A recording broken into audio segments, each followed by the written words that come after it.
Thank you for joining Wars of the Roses. As we continue with Part 2, Dogmas and Customs of the Ancient Egyptians 1, from an exposition of the mysteries or religious dogmas and customs of the ancient Egyptians, Pythagoreans and Druids, also an inquiry into the origin, history and purport of Freemasonry. Chapter 1, Dogmas and Customs of the Ancient Egyptians. It will be attempted in this work to show that the mysteries and ceremonies of the celebrated order of Freemasons are derived from the religious dogmas and customs of ancient nations, particularly those of Egypt, where the foundation of the whole machinery of religious mysteries, as far as is known, was first laid. In order, therefore, to attain a comprehensive view of this subject, it becomes necessary to be well informed of the rites, customs and ceremonies of the ancient inhabitants of that famous country. And as the Abbé Pluche, in his History of the Heavens, has treated more minutely of these topics and explained them more satisfactorily than any other author that has fallen under my observation, I shall commence this volume with extracts from his work. Critical histories of the fabulous gods of paganism under the semblance of truth have been transmitted from age to age and been generally received as narratives of real facts. Pluche has unveiled many of these poetical fictions and pointed out the source from which they were derived.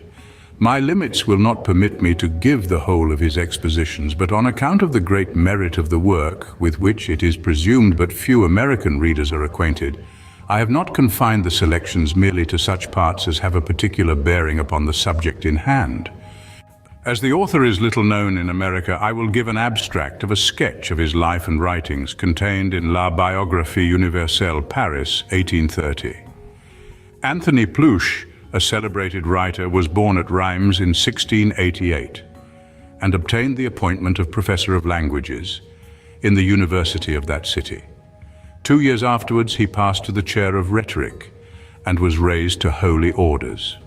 The Bishop of Léon, Clermont, becoming acquainted with his talents, gave him the presidency of the college of his diocese.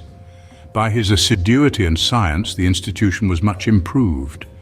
When particular circumstances occurred that troubled his tranquility and obliged him to relinquish his employ, the intendant of Rouen confided to him the education of his son at the request of the celebrated Rollin. The Abbé Pluche, having fulfilled this trust with success, left Rouen for Paris, where he gave at first lessons on geography and history. Through the notice of distinguished authors, his name soon became celebrated, and he sustained that celebrity by his works. He gave successively to the public, first the Spectacle de la Nature, Nature Displayed. In 9 volumes, this work, equally instructive as agreeable, is written with much clearness and elegance. Second, the Histoire du Ciel, History of the Heavens, in 2 volumes. In this work is to be found 2 parts, almost independent of each other. The first contains learned researches upon the origin of the poetical heavens. This is nearly a complete mythology, founded upon new and ingenious ideas. The second is the history of the opinions of philosophers on the formation of the world. The author here shows the uncertainty of systems the most accredited. Besides affliction noble and well turned, one here finds an erudition that does not fatigue. As to the ground of the system exposed in the first part, Voltaire calls it, probably with reason, the fable of heaven. Third, La Mécanique des Langues, Paris, 1735. He here proposes a means more short for learning languages. Fourth, Concorde de la Géographie des Différents Ages, Paris, 1764. Plan of the work. I find myself under the necessity of oversetting or unraveling fables in order to establish truth. The men most celebrated who have treated of the formation of the heavens and of the earth, or of their mutual relations, were pagans, philosophers of different nations, and sacred writers. Those systems which have been given by the Egyptians, Phenicians, the Greeks, and Romans are obscured by fabulous recitals and by metamorphoses full of absurdity.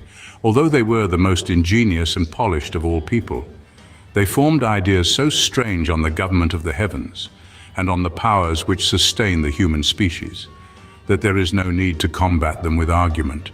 They carry their own refutation with them. But from the depth of this frightful darkness, it is possible to elicit light. Through these fictions, I find a fact, the explication of which shows us what has given birth to fables. It is the development of them. The first fixed point is the signification of the names and figures which have served from the highest antiquity to characterize the sun, the moon, and the stars, according to their different situations. The usages of the ancients and the inspection of nature will aid us in discovering the sense, the knowledge of which will lead us immediately to perceive the enormous abuse that has been made of the institutions of the first men, and place in sufficient light the origin of the idolatry of our fathers. Another effect of this research is to teach us that the same mistake which has peopled the heavens with chimerical divinities has given birth to a multitude of false pretensions on the influences of the heavenly bodies and the errors which still tyrannize over most minds. If our history of the heavens produces no other benefit than the discovery of the mistakes which have precipitated the human race into errors that disgrace it, the consequences of which still disturb the repose of society, this will undoubtedly be an advantage sufficiently satisfactory. My remarks may be useful to youth by unveiling to them those fabulous personages which they hear so often mentioned. I have still greater hopes, perhaps with too much presumption, that this small essay might be of some use to teachers themselves. I should think myself happy to have assisted their work by some views which they might afterwards improve and proportion to the wants of their disciples. Teachers, however well qualified, generally want leisure to undertake researches of any considerable length, and the more judicious they are, the more disagreeable is it to them to be for a long series of years handling fables almost always absurd or scandalous without being recompensed for the tiresomeness of these ridiculous stories by the satisfaction of being able at least to find out the origin of them. I here derive all the branches of idolatry from one and the same root. I endeavor to show that the same mistake has given birth to the gods, goddesses, metamorphoses, auguries, and oracles. The fables thus reduced to their true value will amuse without danger, and the masters possibly will like and adopt a principle whose great simplicity puts it within the reach of children themselves. The chief benefit I should be glad to reap from my labor would be the facilitating the study of nature and even that of religion in restraining the said study within the bounds of possibility and necessity, both which are still of no small extent. The engravings accompanying the work are all drawn from the monuments of antiquity. They are marked as follows: all those found in antiquity explained by Montfaucon with an M, those collected by Cartari with a C, those which are on the vase of agate of Saint-Denis with a V, and those which are taken from the table of Isis, published by Pignorius with a T. Usage common to all nations. We are sometimes amazed at the conformity found in many respects between the practices of the Hebrews and those of the nations given over to the grossest idolatry. Most of the learned, in order to account for such a similitude of images, say that false religions only copied and mimicked the true, and from the conformity of some particulars of mythology with sacred history, they think themselves authorized to affirm that the heathens had the communication of the Holy Scriptures or must have frequented the company and imitated the Hebrews.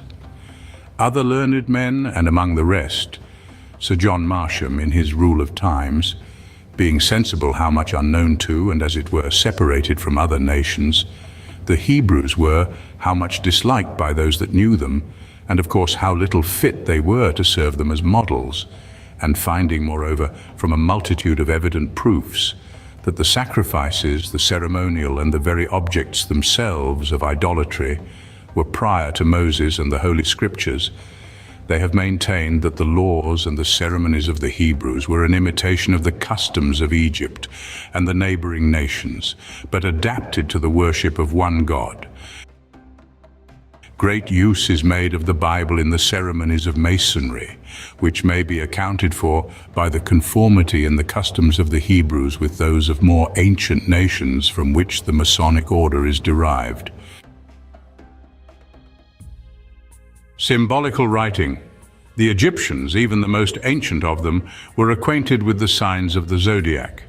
Their monuments, which are known to be of the earliest antiquity, are covered with figures, among which those of the crab and the wild goat, of the balance and the scorpion, of the ram and the bull, of the kid, the lion, the virgin, and the rest are frequently found. The 12 symbolical names, which signify the 12 portions, both of the year and the heavens, were a prodigious help towards regulating the beginnings of sowing, mowing, harvest, and the other works of mankind. It was found very convenient to expose in public a small figure or a single letter to notify the exact time when certain general works were to be begun in common and when certain feasts were to be celebrated. The use of these figures appeared so convenient that they, by degrees, extended it to more things than the order of the calendar. Several symbols, fit to inform the people of certain truths by some analogy or relation between the figure and the thing they had a mind to have understood, were devised. This method of saying or showing one thing to intimate others is what induced among the Eastern nations the taste of allegories. They preserved for a long time the method of teaching everything under symbols, calculated by a mysterious outside to excite curiosity, which was afterwards recompensed by the satisfaction of having discovered the truths which they concealed. Pythagoras, who had traveled among the Eastern nations, thence brought that custom to Italy. Ham, and those of his descendants who came to inhabit the banks of the Nile and the whole lower Egypt, first tried to cultivate the earth according to the order of the year, and in the manner used in other countries. But no sooner were they ready to cut down their harvest in the driest season of the year, and without the least appearance of rain, but the river swelled to their great amazement. It flowed on a sudden over its banks, and took from them those provisions which they thought themselves already sure of. The waters continued to rise to the height of 12, 14, or even 16 cubits, covered all the plains, carried away their cattle, and even the inhabitants themselves. The inundation lasted 10 or 11 weeks, and oftentimes more. Never does it rain in the delta, Lower Egypt, in the summer, and but rarely and in small quantities during the whole course of the year. Voltaire's Travels. In the time of Herodotus, 16 cubits were necessary, or at least 15, to overflow the delta. The same number was sufficient in the time of the Romans. Before the time of Petronius, says Strabo, plenty was not known in the delta unless the Nile rose to 14 cubits. It is true, the overflowing left on the land a mud which improved it. But the difficulty of obtaining a harvest, since the summer, the only time proper for it, brought the storm and the inundation, caused Ham to quit both the lower and the middle Egypt and retire to the higher. He there founded the city of Thebes, originally called Ammon, Ammon's abode. But many, finding it inconvenient to remove from Lower Egypt, which after the retiring of the waters was throughout the remaining part of the year like a beautiful garden and a delightful place to dwell in, endeavored to fortify themselves against the return of the waters. They observed from one year to another that the overflowing was always preceded by an Etesian annual wind, which blowing from north to south about the time of the passage of the sun under the stars of the Crab, drove the vapors towards the south and gathered them in the middle of the country, Ethiopia, now Nubia and Abyssinia, whence the Nile came, which there caused plentiful rains that swelled the waters of the river and brought on the inundation of Lower Egypt. But they wanted the means of knowing exactly the time when it should be necessary for them to be prepared for the inundation. The flowing of the river beyond its banks happened some days sooner or later when the sun was under the stars of the Lion, near the stars of Cancer, though pretty far from the band of the zodiac towards the south, and a few weeks after their rising, they see in the morning one of the most brilliant, if not the largest star of the whole heaven, ascending the horizon. It appeared a little before the rising of the sun, which had rendered it almost invisible for a month or two before.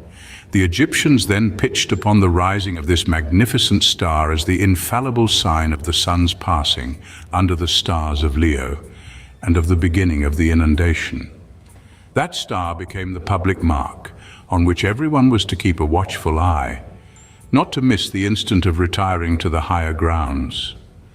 As it was seen but a very little time above the horizon towards the dawning of the aurora, which becoming every instant clearer, soon made it disappear, it seemed to show itself to the Egyptians merely to warn them of the overflowing, which soon followed. They then gave this star two names having a very natural relation to the helps they borrowed therefrom. It warned them of the danger, whereupon they called it Thot or Tayut, the dog. They called it also the Barker, the monitor, in Egyptian Anubis, in Phoenician Hanubich, which, by the by, shows the analogy there was between these two languages, notwithstanding the diversity of many words, though chiefly in the pronunciation, which made them appear quite different. The connection of this star and the rising of the river caused the people to call it commonly the Nile star, or barely the Nile. In Egyptian and in Hebrew, Seor, in Greek, Serios, in Latin, Sirius. The Egyptians gave it besides, but in latter times, the name of Sothis or Thotes, which is the same with his other name, Thot, the dog, with a different pronunciation. The inhabitants, retiring into their towns on the warning of the northern wind and the dog star, remained idle for 2 months or more, till the waters were perfectly drained. Therefore, the prudence of the Egyptians before the overflowing chiefly consisted in observing the termination of the vernal winds, the return of the northerly, which began with the summer, and at last the rising of the dog star, which circumstance was to them the most remarkable point of the heavens. During their inaction after the rising of the river beyond its banks, their attention was directed to the observance of the return of the southerly winds, more moderate than those of the spring, and which facilitated the flowing of the river towards the Mediterranean by the conformity of their blowing with its direction, which is from south to north, and also to measuring the depth of the river, in order to regulate their husbandry according to the quantity of mud, which was always proportioned to the degree of the increase. I will here remark that the Anubis or dog star, so useful to the ancient Egyptians, is the blazing star of masonry, and although the craft are ignorant of its origin as a Masonic symbol, they are actually taught the moral drawn from its original emblematical use. The blazing star represents that prudence which ought to appear conspicuous in the conduct of every Mason, but is more especially commemorative of the star which appeared in the east, to guide the wise men of Bethlehem to proclaim the birth and the presence of the Son of God. Allen, page 47. What connection can possibly exist between a star and prudence, except allegorically in reference to the caution that was indicated to the Egyptians by the first appearance of this star, which warned them of approaching danger? Mr. Converse, in his explanations of the intention of this emblem in his symbolical chart, observes, an approaching evil is frequently averted by a friendly admonition. Plush, in a part of his work not quoted above, says, the names given to this public sign were Anubis the Barker, the giver of advices, or Thot the dog. The meaning then that has been handed down to Masons of their blazing star completely identifies it with Anubis the dog star. The advice given to the ancient Egyptians by this star was undoubtedly very important to them, but it cannot be of the least advantage to the Masons of Europe or America. As to the allusion to the star that guided the wise men to Bethlehem, every intelligent and candid Mason will acknowledge its absurdity, because he must know that the principles and dogmas of Freemasonry, contained in the ancient mysteries from which it is derived, existed long before the birth of Jesus Christ. Webb, in his Monitor, says, the mosaic pavement is emblematic of human life, checkered with good and evil, the beautiful border which surrounds it, those blessings and comforts which surround us, and which we hope to obtain by a faithful reliance on divine providence, which is hieroglyphically represented by the blazing star in the center. This symbol is peculiarly, if not exclusively, applicable to the Egyptians who inhabited the delta, who, by placing a reliance on the warning providentially given by this star, and in consequence retiring to the high ground with the produce of their agriculture, might enjoy the comforts that surrounded them. The same necessity which rendered the Egyptians astronomers made them also painters and writers. The inspection of the heavens had taught them at last how to regulate their tillage, so strangely crossed by that disposition which was peculiar to Egypt. The custom of giving symbolical names to the objects that served them as rules most naturally led them to delineate in a rude manner the figures of these symbols, in order to inform the nation of the works in common to be done and of the annual events with regard to which it was dangerous to misreckon. This service was performed by a number of persons appointed for that purpose and maintained at the public expense, whose duty it was to study the revolutions and aspects of the heavenly bodies and to communicate the necessary information to the people. Such is the original of the sacerdotal order so ancient in Egypt, the chief functions of which always were the study of the heavens and the inspection of the motions of the air. Such is the origin of the famous tower where that company was lodged, and where the characters of the several works and the symbols of the public regulations were carefully delineated, which symbols appeared in time very mysterious, when the meaning of them was forgotten. That tower, the structure of which has caused so much criticism, was at that time, without any affectation of mystery, called the labyrinth. That is, the tower, the palace. Now, if we would in a reasonable manner unriddle some of the most usual of the Egyptian symbols, we ought to consult the wants of the Egyptian colony. It is there we are naturally to look for the meaning of the figures which were exposed to the eyes of the whole nation assembled. The hawk and the hoop were the names and the symbolical figures given the two winds, the return whereof the Egyptians were most concerned to observe. The hawk signified the Etesian northerly wind which in the beginning of the summer drives the vapors towards the south, and which, covering Ethiopia with thick clouds, there resolves them into rains and makes the Nile swell all along its course. The hoop, on the contrary, signified the southerly wind which promoted the draining of the waters and the return of which proclaimed the measuring of the lands and the time of sowing. I must here produce some analogy and some peculiar resemblance between a hawk and a northerly, a hoop and a southerly wind. Naturalists observe that the hawk delights in the north, but that at the return of mild weather, and when she casts her feathers, she makes southward with her wings spread, and looks towards the place whence a warm air comes, which may assist the falling of her own feathers, and restore her the beauties of youth. In times of the remotest antiquity, and even before Moses, the Arabians, who were the neighbors and allies of the Egyptians, had an idea of the hawk in all respects like that which naturalists give us. In the conversation which God had with Job, and in which he shows that it is not man but the Creator, who, by a special providence, has varied all the parts of nature, and to good purpose has regulated the inclinations of animals, does the hawk, says he to him, by thy wisdom shake her old feathers, to get rid of them, and stretch her wings towards the south. Job 39:29. This bird then, on account of the direction of its flight at the return of the heats, was the most natural emblem of the annual wind, which blows from north to south about the summer solstice, and which, on account of the effects of this direction, was of so great importance to the Egyptians. The hoop, on the contrary, makes her way from south to north. She lives upon the small worms, an infinite number of which are hatched in the mud of the Nile. Diodorus Siculus, Bibliotheca, Book 1. She takes her flight from Ethiopia into Higher Egypt, and from thence towards Memphis, where the Nile divides. She always follows the course of the Nile as it retires within its banks, quite down to the sea. From this method of hers, she was perfectly fit to characterize the direction of the south wind. A passage in Shakespeare's Hamlet seems evidently to allude to the hawk and hoop, or hoopoe of Egypt. Hamlet says, "My uncle father and aunt mother are deceived." "In what, my lord?" Hamlet. "I am but mad north-northwest. When the wind is southerly, I know a hawk from a handsaw." Thomas Capell, editor of the Oxford edition of Shakespeare, changes handsaw to hernshaw, which renders the passage intelligible. Hernshaw, or heron, is but another name for heron, of which there are various species. The tufted or crowned heron is also denominated hoop. This kind is very rare in Europe, but in Africa they associate in great numbers. They feed upon worms, and in Egypt follow, as above stated, the retreat of the Nile.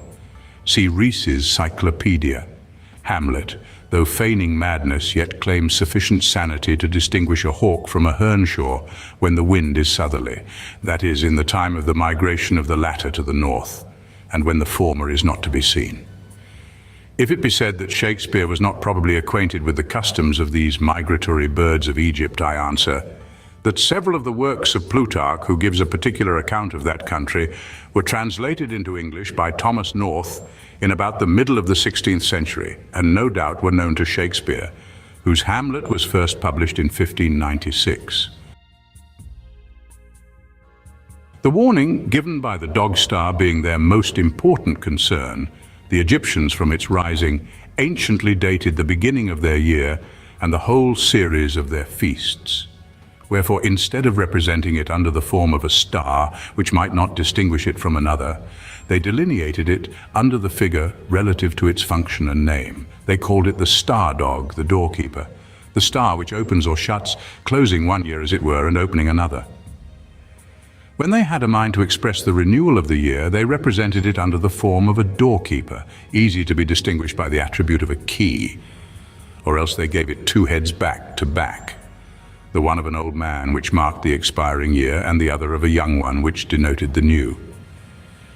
When the people were to be warned of the time of their retreat at the approach of the inundation, instead of the two heads, they then put on the shoulders of a human body the head of a dog.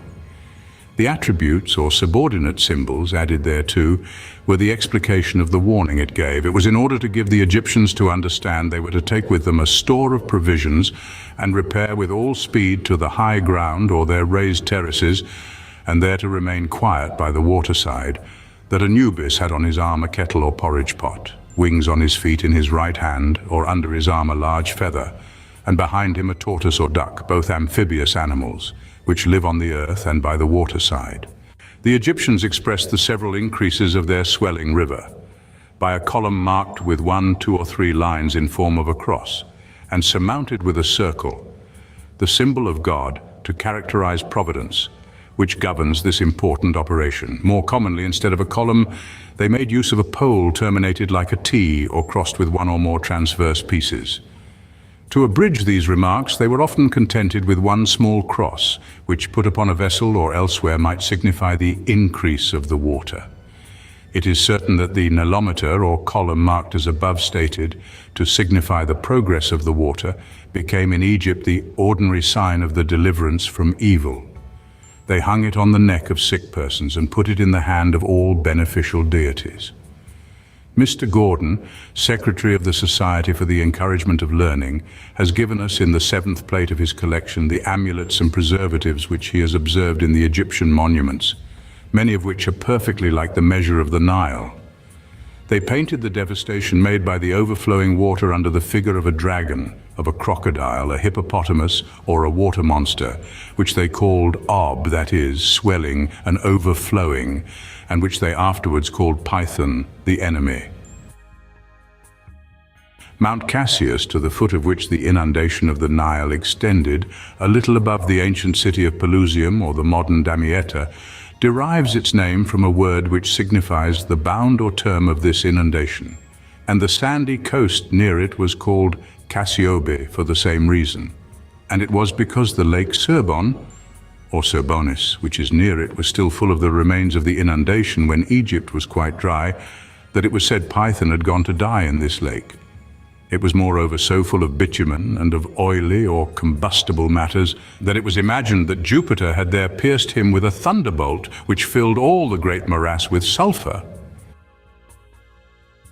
Another method of communicating to the people information respecting the inundation seems to have been by publicly exposing 3 vessels or measures, being pitchers of unequal capacities, well known to the people without any proclamation or messengers, which served to show them the increase and diminution of the Nile. 2 things persuade me that this is the meaning of these vessels or bulging measures so commonly found in the Egyptian monuments.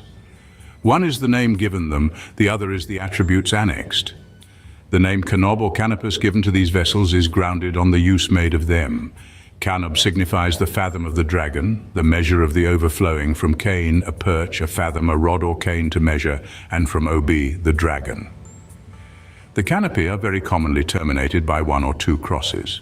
The top of the vase is also oftentimes surmounted with several birds' heads to signify and characterize the several winds which they know, and which either assisted or retarded the increase or the lowering of the waters. Sometimes they put upon the canopus the head of a dog to signify the state of the river, or the time of the rising of the dog star.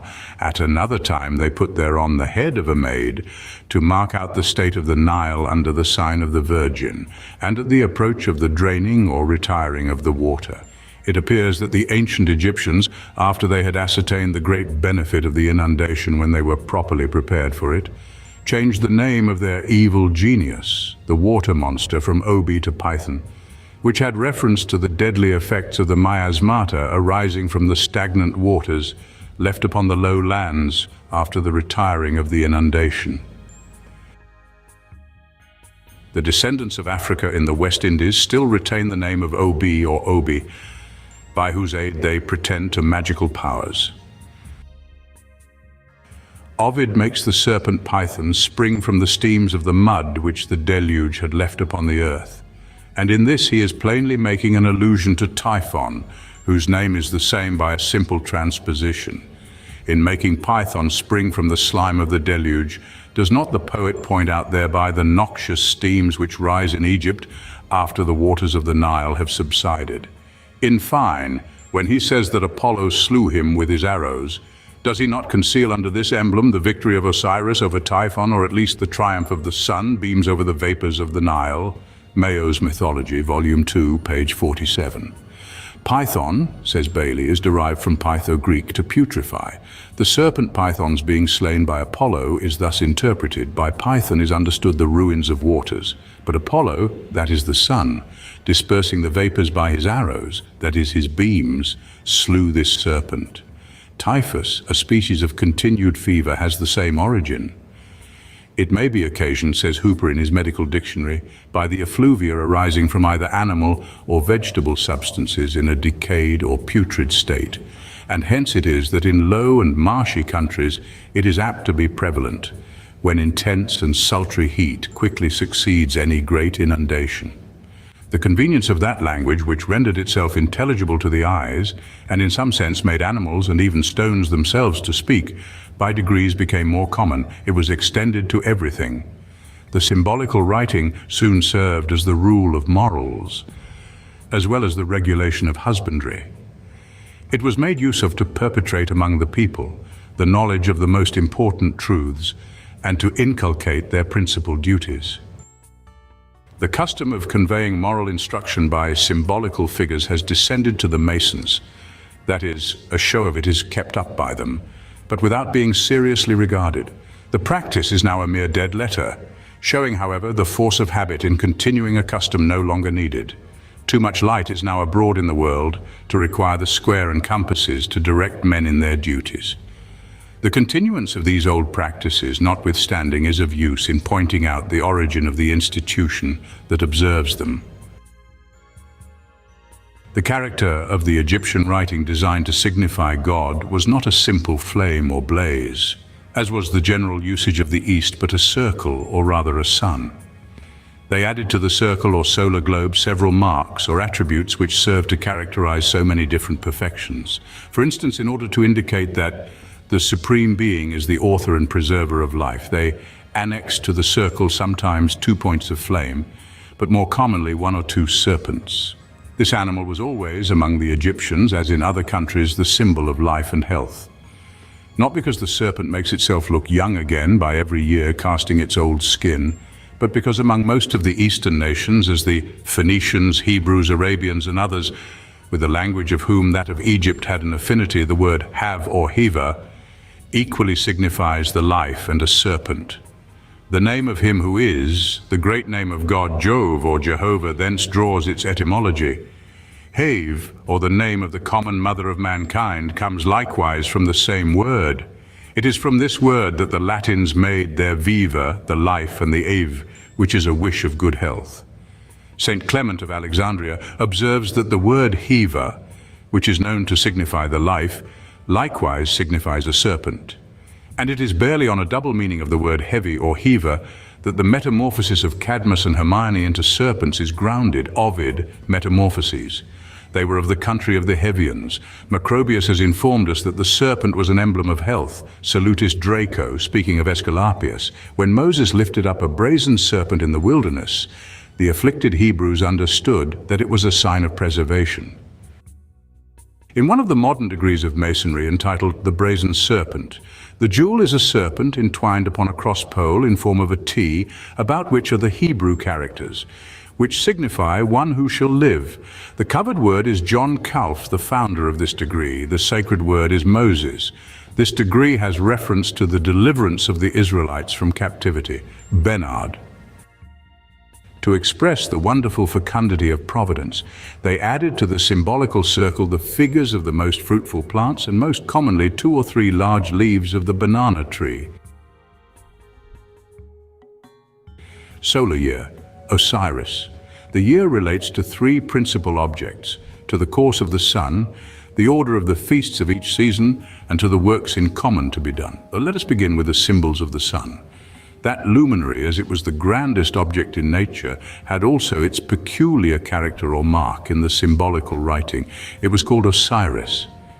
This word, according to the most judicious and most learned among the ancients, signified the inspector, the coachman or the leader, the king, the guide, the moderator of the stars, the soul of the world, the governor of nature. From the energy of the terms of which it was composed, it signified in general the governor of the earth, which amounts to the same sense.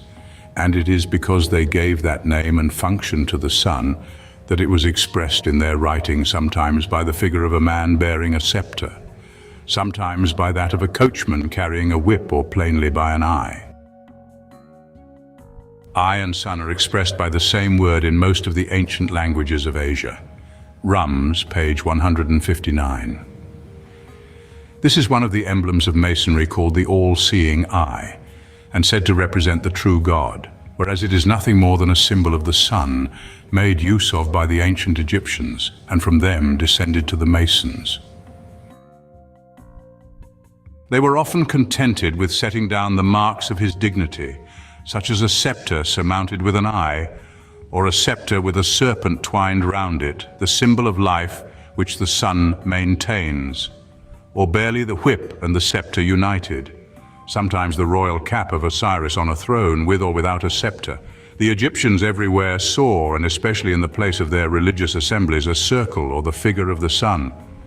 Near the sun, over the head of the symbolical figures, were seen sometimes 1 or 2 serpents, the symbol of life, sometimes certain foliages, the symbols of the bounties of nature, sometimes Scarabaeus' wings, the emblem of the variations of the air.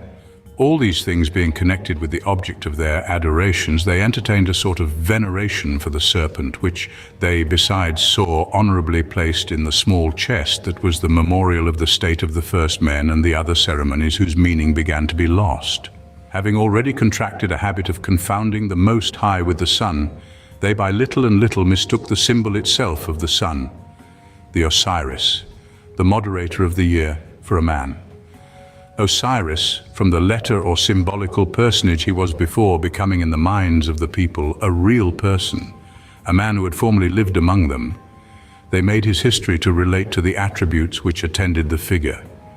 So soon as Egypt was possessed with the ridiculous notion that the statues of Osiris, Isis, and Horus, which served to regulate society by their respective significations, were monuments of their founders, that Osiris had lived in Egypt and had been interred there, they framed stories agreeable to this belief.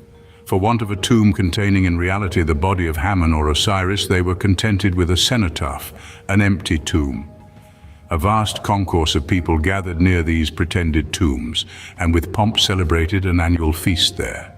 Plutarch often mentions the feasts of Osiris's tomb and informs us that when the Egyptians were reproached with placing in heaven gods whose tombs they showed, their reply was that the bodies of these gods had been embalmed and interred in Egypt, but that their souls resided among the stars. These tombs, though merely representative, were become a necessary part of the ceremonial. The Cretans, being of Egyptian extraction, had their own feast of Osiris or Jehovah, the feast of their god. And of course the empty tomb was inseparable from that solemnity. Death and resurrection of Osiris. The author here gives a complex figure, copied from the collection of Montfaucon, and which he says is painted on a mummy at the Austin Friars of La Place des Victoires, representing the death and resurrection of Osiris, and the beginning, progress, and end of the inundation of the Nile. The sign of the lion is transformed into a couch, upon which Osiris is laid out as dead, under which are 4 canopy of various capacities, indicating the state of the Nile at different periods. The first is terminated by the head of the dog star, which gives warning of the approach of the overflow of the river. The second by the head of a hawk, the symbol of the Etesian wind, which tends to swell the waters. The third by the head of a heron, the sign of the south wind, which contributes to propel the water into the Mediterranean Sea. And the fourth by that of the Virgin, which indicates that when the sun had passed that sign, the inundation would have nearly subsided. To the above is superadded a large Anubis, who with an emphatic gesture, turning towards Isis, who has an empty throne on her head, intimates that the sun, by the aid of the lion, had cleared the difficult pass of the Tropic of Cancer and was now in the sign of the latter, and although in a state of exhaustion, would soon be in a condition to proceed on his way to the south. At the same time, gives to the husbandman the important warning of retiring to avoid the inundation. The empty throne is indicative of its being vacated by the supposed death of Osiris. The raising of Grand Master Hiram in the 3rd degree of Masonry by the grip or paw of the lion, the terms used in that operation, who, as the story goes, had been murdered by 3 fellows of the craft, is evidently copied from this fable of the death and resurrection of Osiris. The position of the master mason, when in the act of raising Hiram, is a facsimile of that of Anubis over the body of Osiris. The coffin of Hiram has a place among the emblematical figures of Masonry. Mr. Plush seems not to have had an adequate conception of the fabled death of Osiris, and consequently to have mistaken the purpose of the figure now under consideration. Therefore, I offer the foregoing explication as the result of my investigation of the subject. Mr. Plush candidly acknowledges that he had doubts of his understanding the intention of the picture, which he endeavors to expound. For he says, immediately after giving his explanation, "But it would be a rashness in me to presume to write any longer in Egyptian, when I am not as yet oversure of my skill in reading it. Let us first of all confirm ourselves therein, and again try the application of our principles to some other monuments." He adds in a note, "We shall in another place explain why this figure is used about a dead body when we show how the sense of these symbols came to be perverted." This he afterwards attempts to do as follows. "Thus being gradually come to ascribing divinity and offering their worship to the ruler, representing the functions of the sun, they, to complete the absurdity, took him for the first of their kings. Thence this odd mixture of 3 inconsistent notions, I mean of God, of the sun, and of a dead man, which the Egyptians perpetually confounded together. The cause of their thus confounding them is easily accounted for when the supposed death of Osiris, the sun and god of the Egyptians, is taken into consideration. It must be understood that the sun was supposed to be in insurmountable difficulties at both the solstices, which caused as great lamentations as his victories and reappearance afterwards did rejoicings. What led to these apprehensions when he was in the summer solstice is well explained in Rees's Cyclopedia as follows. Horus, or Horus, a famous deity of Egypt, which, as well as Osiris, was an emblem of the sun. Macrobius, who informs us why the Greeks gave Horus the name of Apollo, says, in the Mysteries, Saturn Book 1, they discover us a secret which ought to be inviolable, that the sun arrived at the upper hemisphere is called Apollo. Hence we may infer that this emblematical deity was no other than the star of day passing through the signs of summer. As Apollo among the Greeks was called the Horus of the Egyptians, as to his skill both in medicine and divination, he was regarded as the same person, and called by the ancients Horus Apollo. The allegory of Horus has been thus explained. The wind, Raguin, makes great ravages in Egypt in the spring by raising whirlwinds of burning sands, which suffocate travelers, darken the air, and cover the face of the sun so as to leave the earth in perfect obscurity. This circumstance represents the death of Osiris and the reign of Typhon. When the sun approaches the sign of the lion, he changes the state of the atmosphere, disperses these tempests, and restores the northerly winds, which drives before them the malignant vapors, and preserve in Egypt coolness and salubrity under a burning sky. This is the triumph of Horus over Typhon and his glorious reign. As some natural philosophers have acknowledged the influence of the moon over the state of the atmosphere, they united her with this god to drive away the usurper from the throne. The priests, considering Osiris as the father of time, might bestow the name of his son on Horus, who reigned 3 months in the year. Jablonski, who has interpreted the epithet of Arueri, which the Egyptians gave to Horus, pretends that it signifies efficacious virtue. These expressions perfectly characterize the phenomena which happened during the reign of this god. It is in summer, in fact, that the sun manifests all his powers in Egypt. It is then that he swells the waters of the river with rains, exhaled by him in the air, and driven against the summit of the Abyssinian mountains. It is then that the husbandman reckons on the treasures of agriculture. It was natural for them to honor him with the name of Arueri, or efficacious virtue, to mark these auspicious effects. Severe's letters in Egypt, etc. The reasons which the inhabitants of northern climates have for lamenting the absence of the sun when in the southern hemisphere is thus beautifully portrayed by Dupuy. We have, in our explication of the labors of Hercules, considered the sun principally as the potent star, the depository of all the energies of nature, who creates and measures time by his march through the heavens, and who, taking his departure from the summer solstice, or the most elevated point of his route, runs over the course of the 12 signs in which the celestial bodies move, and with them the different periods of revolutions of the stars under the name of Osiris or of Bacchus. We shall see this beneficent star, who, by his direction, in spring, calls forth all the powers of generation, who governs the growth of plants and of trees, who ripens the fruits, and who dispenses to all seeds that active sap which is the soul of vegetation and is the true character of the Egyptian Osiris and the Greek Bacchus. It is above all in springtime that this humid generator develops itself and circulates in all the rising productions. And it is this sun by its heat that impels its movements and gives its fertility. We may distinguish 2 points in the heavens which limit the duration of the creative action of the sun, and these 2 points are those where the night and the day are of equal length. All the grand work of vegetation in a great part of northern climates appears to be comprised between these 2 limits, and its progressive march is found to be in proportion to that of light and heat. Scarcely has the sun, in his annual route, attained one of these points, than an active and prolific force appears to emanate from his rays, and to communicate movement and life to all sublunary bodies, which he brings to the light by a new organization. It is then that the resurrection of the great God takes place, and with his that of all nature.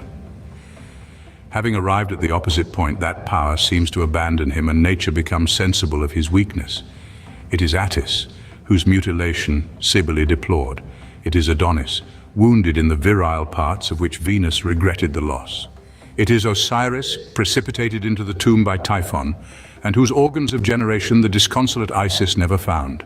What picture more effectual to render man sorrowful than that of the earth when, by the absence of the sun, she finds herself deprived of her attire, of her verdure, of her foliage, and when she offers to our regard only the wreck of plants dried up or turned to putrefaction, of naked trunks, of arid lands without culture or covered with snow, of rivers overflowed in the fields, or chained in their bed by the ice, or of violent winds that overturn everything.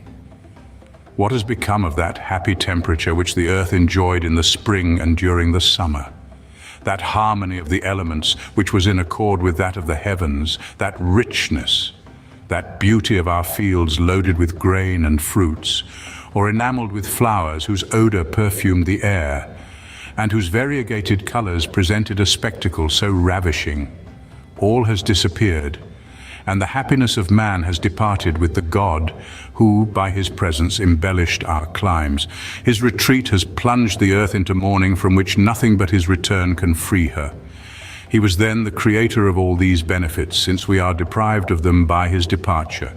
He was the soul of vegetation, since it languished and ceased as soon as he quitted us. What will be the term of his flight and of his descent into other regions? Is he going to replunge nature into the eternal shade of chaos from whence his presence had drawn it?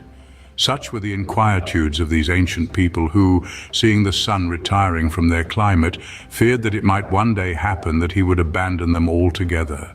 From thence arose the feasts of hope, celebrated at the winter solstice, when they saw this star check his movement and change his route to return towards them.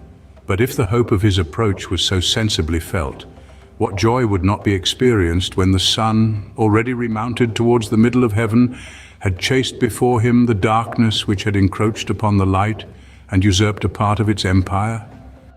I will here remark that all the talk put into the mouth of Masonic candidates about wanting light and more light relates to a physical and not to a mental benefit. It has reference to the light of the sun. In fact, on taking the bandage from the eyes of a candidate, the blaze of many tapers is exhibited before him in satisfaction of his desires. With this declaration of the matter, and God said, "Let there be light," and there was light. These ceremonies are emblematical of the sun's return to the northern hemisphere. Then the equilibrium of the day and the night is re-established, and with it the order of nature. A new order of things as beautiful as the first recommences, and the earth, rendered fruitful by the heat of the sun, who had renewed the vigor of youth, embellishes herself under the rays of her Lord. The civil year Isis. We might here reasonably enough call the order of the feasts the ecclesiastical year, since they were religious assemblies. But this order of the days appointed for working or for religious purposes being the rule of society, we shall call it the civil year. The figure of the man who rules over everything on earth had been thought the most proper emblem to represent the sun, which enlivens all nature. And when they wanted a characteristic of the production of the earth, they pitched upon the other sex. The changes of nature, the succession of seasons, and the several productions of the earth, which no doubt were the subject of the common thanksgivings, might easily be expressed by the several dresses given this woman. On comparing the different explanations given by Plutarch and other ancient writers, it will appear that Osiris is the type of the active, generating, and beneficent force of nature and the elements. Isis, on the contrary, is the passive force, the power of conceiving and bringing forth into life in the sublunary world. Osiris was particularly adored in the sun, whose rays vivify and impart new warmth to the earth, and who, on his annual return in the spring, appears to create anew all organic bodies. Isis was the earth or sublunary nature in general, or in a more confined sense, the soil of Egypt inundated by the Nile, the principle of all fecundity, the goddess of generation and production. United to one another, Osiris and Isis typify the universal being, the soul of nature, the pantheus of the Orphic verses. The Egyptians solemnized at the new moon of Phamennoth March the entrance of Osiris into the moon, which planet he was believed to fecundate, that it might in turn fecundate the earth. Plutarch de Side et Osiride. Finally, on the 30th of Epiphi, 24th of July, the festival of the birth of Horus took place. Of Horus, the representative of Osiris, the conqueror of Typhon in the second great period. Anthons Lempriere's classical dictionary article, Isis. The first conquest of Osiris over Typhon was at the winter solstice, and then the birth of a renewed sun was celebrated. The second conquest, as above stated, was attributed to Horus. Apollo, as before observed, was the name given to the sun when in the northern hemisphere, or at least after his passing the summer solstice. One of the grand festival days of Masons is on the 24th of June. The cause of this variation from the ancient custom arises from the precession of the equinoxes, which has caused the northern solstice to occur on that day when the sun is in the sign Cancer, whereas it was in Leo, July 24th, that this solstice took place in ancient times during 2160 years. This is the reason why the Egyptians consecrated this animal to the sun while in its full strength, and as the forerunner of the summer solstice, of the rise of the Nile and its succeeding overflow, which caused the fertility of Egypt. See Truth Drawn from Fables by Dr. Constantio. When the sacrifice was intended to be made in the day, Isis was dressed in white, but if in the night she was dressed in black. They put a sickle in her hand to denote the time of harvest. When the purpose of a feast was to remind the people of the security afforded by their dwellings, Isis was crowned with small towers. It is a little remarkable that one of the significations given to tower is high headdress. To intimate the winter neomenia, the head of Isis was covered with little fillets and with skins sewed together, sometimes with feathers ranged one over another, or with small shells neatly set by each other.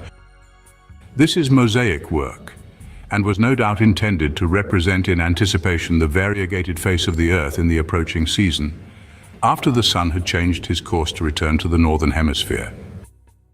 There was sometimes on the head of Isis a crawfish or crab, sometimes the horns of a wild goat, according as they had a mind to signify either the entering of the sun into the sign Cancer, or the feast that was solemnized at his entering into that of Capricorn.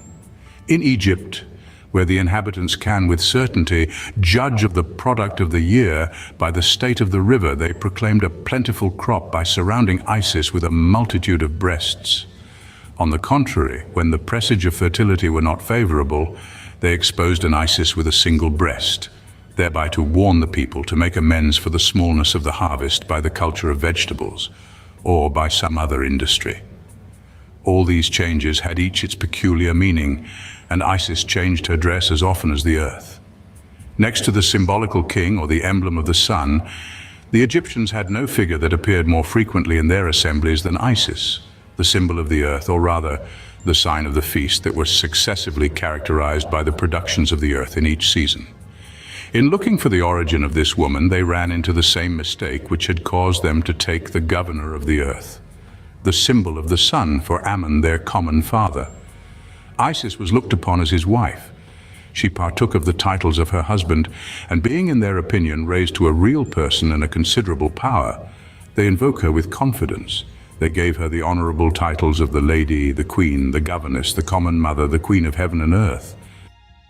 The Roman Catholics seem to have borrowed from the Egyptians the style of their address to the Virgin Mary, which is as follows: Holy Mary, Holy Mother of God, Mother most amiable, mystical Rose, Tower of David, Tower of Ivory, Gate of Heaven, Morning Star, Queen of Virgins, Queen of all Saints, etc. What contributed most to seduce the Egyptians was the frequent joining of a crescent or a full moon to the headdress of Isis. Thence they took occasion to give it out that Osiris' wife, the common mother of the Egyptians, had the moon for her dwelling place. It was formerly a general custom to make sacrifices and public prayers upon eminent places, and more especially in groves, to shelter the people from the heat of the sun. When the Isis which proclaimed the feasts, and whose figures were one of the finest parts of the ceremonial, was once become the object of it, and had been looked upon as the dispenser of the goods of the earth, of which she still bore the marks. Her several representations, which only foreboded abundance and joy, becoming most agreeable to the people, always eager and credulous on that head, the false sense attributed to these figures made them pass for the surest means of obtaining plentiful harvests. These images were worshipped with solemnity and placed in the finest groves. Crowds of people flocked to the religious feasts of the lovely queen, who loaded them with blessings. No doubt they had everything from her. The coolness and beauty of the place where she was worshipped had no less an influence on the assistants than the attire of the goddess, and instead of calling her the Queen of Heaven, they often styled her the Queen of the Groves.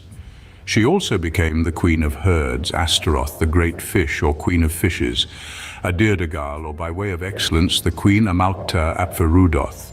The Greeks softened the sound of these words and gave them the inflection of their own language. The Queen of Herds became Astarte, that of Fishes became Atargatis, and the Mother of Corn became the Aphrodite of the Cyprians and the Greeks.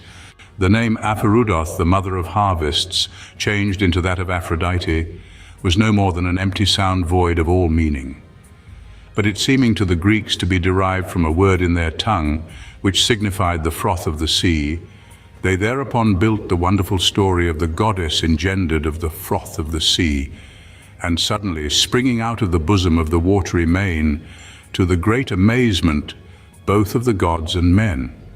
They represented the Amalcta Aphrodite, the queen of harvest, holding with her left hand a long goat's horn out of which they make ears of corn, vegetables, and fruits to spring. She had a sickle or some other attribute in her right hand, and thus they united without any reason the mark of the opening of the harvest, together with the horn of the wild goat, which signified anciently the end of all harvests and the beginning of winter. This is then the plain original of the horn of abundance and of the Amalthean goat. That horn, being always full, a privilege it evidently had, could not but proceed from a goat which had done some important service to mankind. They contrived that this goat had been nurse to Jupiter, but the god and the nurse are both alike. The one existed as little as the other. This single instance is fully sufficient to prove that most of the tales of the poets are little stories, grounded on quibbles of the same kind, and invented only to have something to say upon figures always presented at certain feasts, but no longer understood. They made all these figures so many tutelar deities. The common people have at all times and in all countries been fond of quibbles, equivocations, and puns.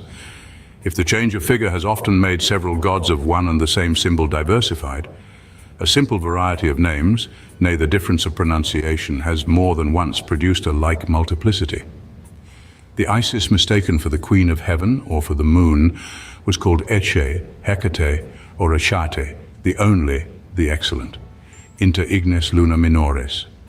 Among some people of Syria, the same symbol, by a slight inflection of name, was called Achot, the sister, the same whom they had already made the wife of Jehovah, or of the sun, or of Jupiter, for these are still but one, became also his sister. Ego quae divum in sedo regina, Jovisque et soror et conjunx. She afterwards became the daughter of the same Jupiter, and then the mother of all the gods. All this medley of states and genealogies evidently proceeds from the diversity of the attributes and names given to one and the same symbol. It's not more difficult to guess how the same Diana is sometimes a terrestrial deity, sometimes the moon, and sometimes the queen of hell. By her first institution, she had a relation to the earth and marked out her productions.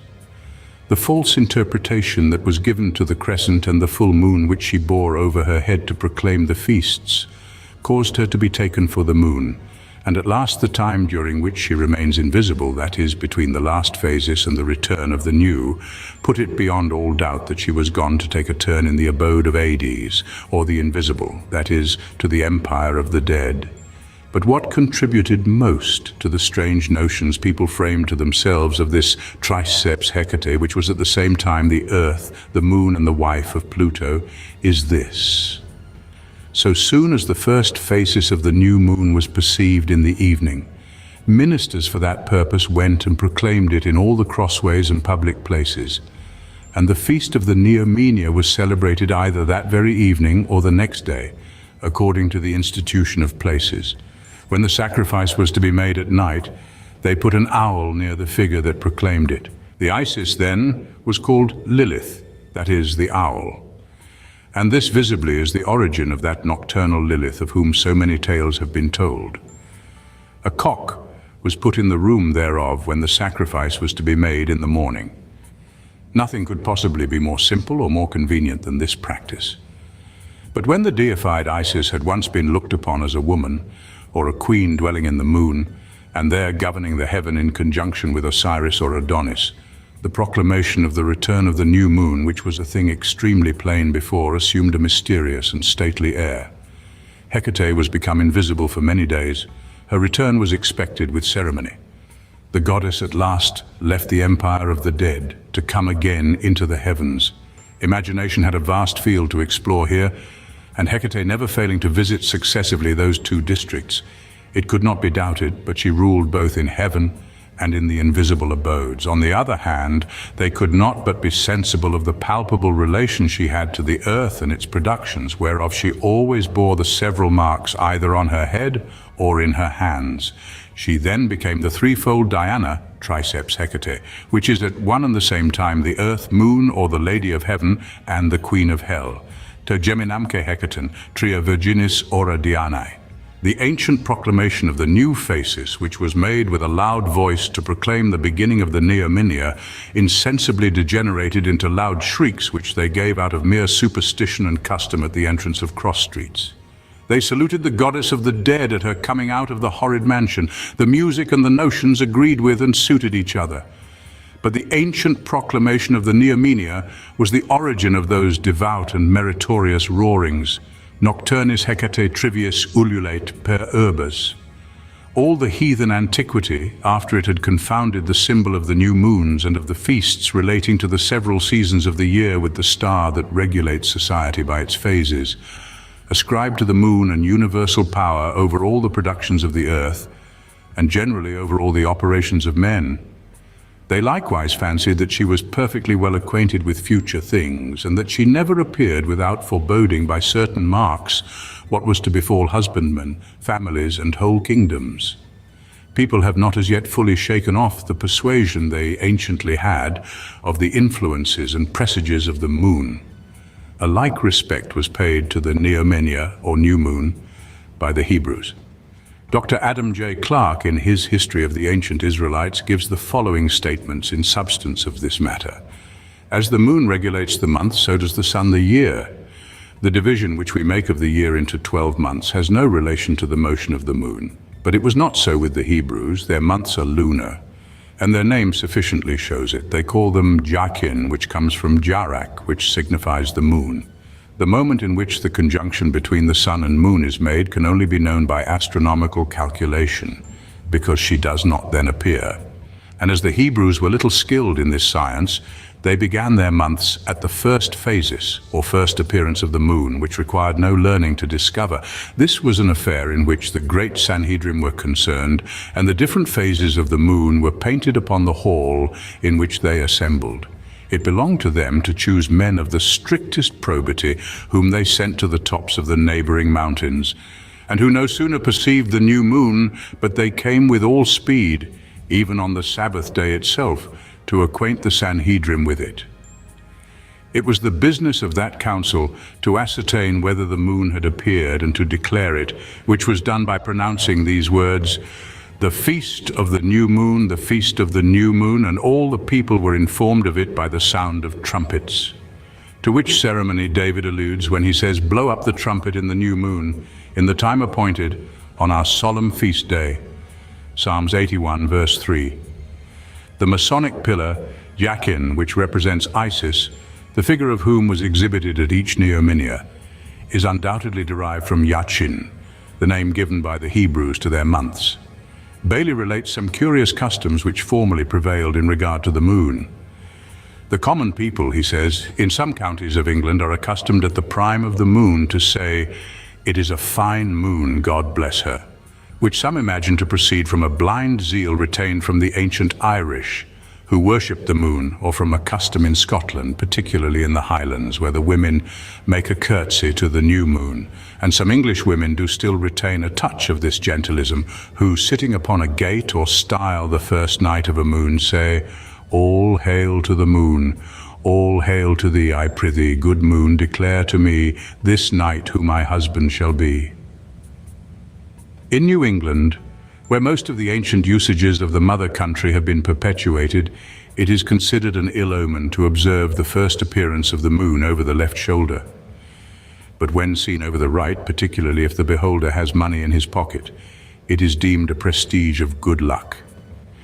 It is not unfrequent upon such occasions to prefer a petition for what is most desired, and great confidence is entertained in its being granted. Thus it appears that the moon has been the innocent cause of much superstition from the earliest time to the present day, and that the term moonstruck possesses a legitimate origin. Harpocrates. The Egyptians did not fail to put in places consecrated to the public exercises of religion the symbol of the prosperities of their tillage. They placed a figure, sinking under the burden of the goods he had reaped, in the assembly of all the feasts that were solemnized after the harvests of corn, wine, fruits, and vegetables. He carried on his head the natural marks of a plentiful harvest, viz., 3 pitchers of either wine or beer, surmounted with 3 loaves and accompanied with leaves, vegetables, and several fruits. The bread, wine, etc., wherewith they deck his head, lay immediately on the 2 great horns of a wild goat. They could not possibly mark out in a more simple and less mysterious manner the perfect plenty which the husbandman enjoys in the beginning of winter, when the sun passes under the sign Capricorn. He is most commonly seen with a single pitcher instead of 3, and with 1 goat's horn instead of 2, or with the circle accompanied with large banana leaves, or with some other symbol. The Greek sculptors, who did not much like these enormous headdresses, disposed the whole with more comeliness and decorum. They placed the goat's horn in one of the hands of the figure and made some fruits come out of it. Cross's Masonic chart represents 2 cornucopias or goat's horns and 1 pitcher.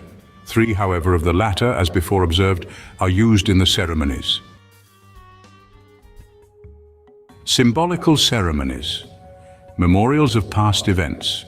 The symbolical writing so commonly and usefully employed to teach in a compendious and popular manner the most important truths for the preserving of good manners and promoting the good of mankind, served also from the beginning to preserve the memory of histories and publicly to expose the object or the motives of the feasts to which some great event had given occasion. The ancients always opened their festivals and public prayers with woes and lamentations for what they had lost, though they were used to conclude the same by a general repast, where singing, the sound of instruments and joy succeeded their mourning. Whence it comes that the cries usual in the most ancient feasts, even those which in process of time became expressions of joy and set forms of acclamations, being traced up to the primitive origin, signify nothing but tears and expressions of grief addressed to Almighty God. Such were the cries, Io Bac, Hevo Bac, Io Triumph, Io Zan. This word Io, Jov, Jevo, Hevo is the name of God and signifies the author of life. You, that is. Bacchi comes from Bexi, tears. Bekoth signifies lamentations. The women who lament the death of Adonis in Ezekiel are called Bacchants, Mebakoth, women mourners.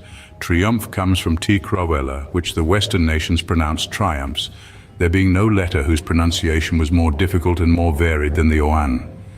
That word triumph signified groans and sobs. It afterwards signified the public prayer, and finally the singing of the assemblies, as may be seen Psalms 89. Blessed are the people that know the joyful sound, they shall walk, Lord, in the light of thy countenance. For thou art the glory of their strength, and in thy favor our horn shall be exalted. For the Lord is our defense, and the Holy One of Israel is our King. How long, Lord, wilt thou hide thyself forever? All these words joined to the name of God were short expressions by which the people excited each other to have recourse to God in their distress, and to direct their prayers and cries to him. The whole of these was like the Latin and French expressions, Deo gratias, Dieu merci, adieu. The object and motives of this mournful practice are more easy to be discovered among the Egyptians than among the other nations. Not only because the Egyptians, having been less mingled with other people, have made fewer alterations in their ancient customs, but also because their practices, being strictly connected with public and certain symbols engraved in stone or carried in ceremony at the feasts, they were better fixed or less disfigured in Egypt than in other parts of the world. There they lamented with Isis the death of the governor which had been taken from them and killed by a dragon rising from under the ground and by a water monster. They then rejoiced for the resurrection of Osiris, but he was no longer the same and had lost his strength. The Egyptians and most of the Eastern nations had an allegory or picture which became famous and which is everywhere met with. It represented the water monster slain and Osiris restored to life. But there sprang out of the earth hideous figures who endeavored to dethrone him. They were monstrous giants, one of which had many arms, another pulled up the largest oaks, and a third had in his hands the 4th part of a mountain which he flung against heaven. They were all distinguished by some singular attempt and by frightful names, the most known of which were Briareus, Othus, Ephialtes, Enceladus, Mimas, Porphyrion, and Ruach, or Rusecus. Osiris got the better of them, and Horus, after he had been very much abused by Rusecus, happily got rid of his pursuits by appearing before him with the jaws and claws of a lion.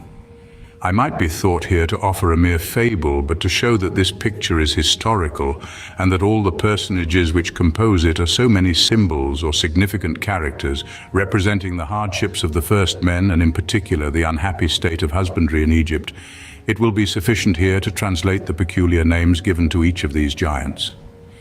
Briareus signifies the loss of serenity, Othus the diversity of seasons, Ephialtes great gatherings of clouds, Enceladus the havocs of great overflowing waters spread, Porphyrion the earthquakes or the fracture of the land, Mimas the great rains, and Rosetius the wind. As to the figure of Horus, who assumes the head and claws of a lion to rid himself of the wind that ruined all his hopes, it is a symbol peculiar to the husbandry of the Egyptians.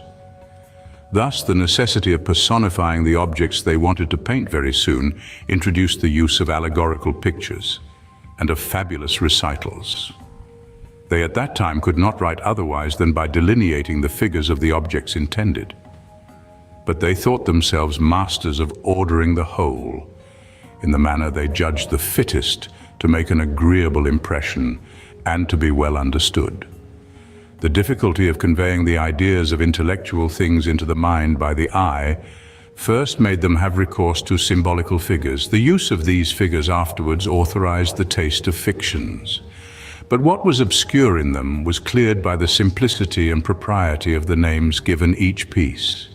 I could produce new instances of this in the fables of Andromeda and Bellerophon, which are pure allegories, the interpretation of which must be deduced from the signification and meaning of the names of all these personages. But this would take us off too much from that part of the ancient writing and of the public ceremonies that related to the representation of past disasters and to the regulations of mankind. Although Mr. Pluche has actually shown the cause of the lamentations and after rejoicings to have been occasioned by the loss and subsequent restoration of Osiris, the sun, still he attributes the allegory to the misfortune that had happened to mankind in consequence of a general flood. His remarks upon this head are omitted. The ancients not only expressed certain truths by figures delineated on stone, they also joined to these figures dramatic ceremonies, wherein the objects and the names of the actors were significant and served to recall the memory of things past. The feast of the ancient state of mankind assumed a more shining form in Egypt and Syria by means of the symbolical figures which had been multiplied there much more than anywhere else. This feast, having become common to all nations, on this account deserves a more ample illustration than what has already been said about it. We cannot explain the symbols of it without casting a useful light upon an infinite number of monuments remaining in our hands and which have hitherto been looked upon as unintelligible.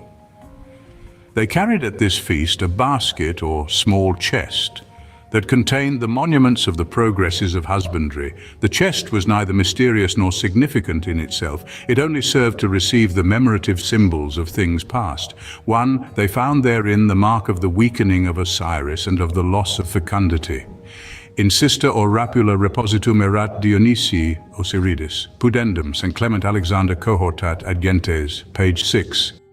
From the Phoenician word uavac or oraya pudendum, they made orgia, a name given the ancient rural feasts. They were called in Greece phallica, which has the same meaning. The indiscretion of that symbol gave birth to all sorts of extravagances and licentiousness. Then came sesame seeds, heads of poppies, pomegranates, bayberries, branches of fig tree, dry stalks, cakes of several kinds of corn, salt carded wool, cakes of honey and of cheese, and finally a child, a serpent and a winnowing van. See this enumeration in St. Clement Alexander and in Potter's Antiquity of Greece, Volume 1, Grecian Festival. The whole was accompanied with a flute or some other musical instrument.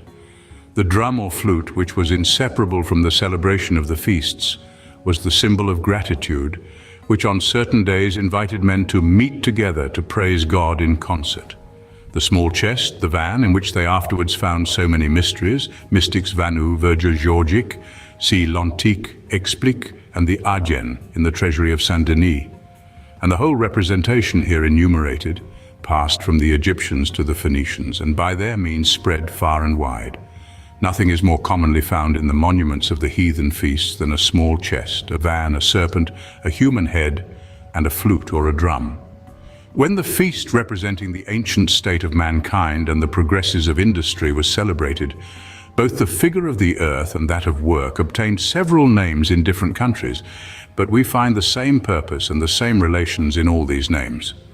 The Isis representing the earth was called Ceres, Themis, Nemesis, Semele, Mnemosyne, and Adrastia. We shall bestow an entire article upon the explanation of the symbol of Ceres.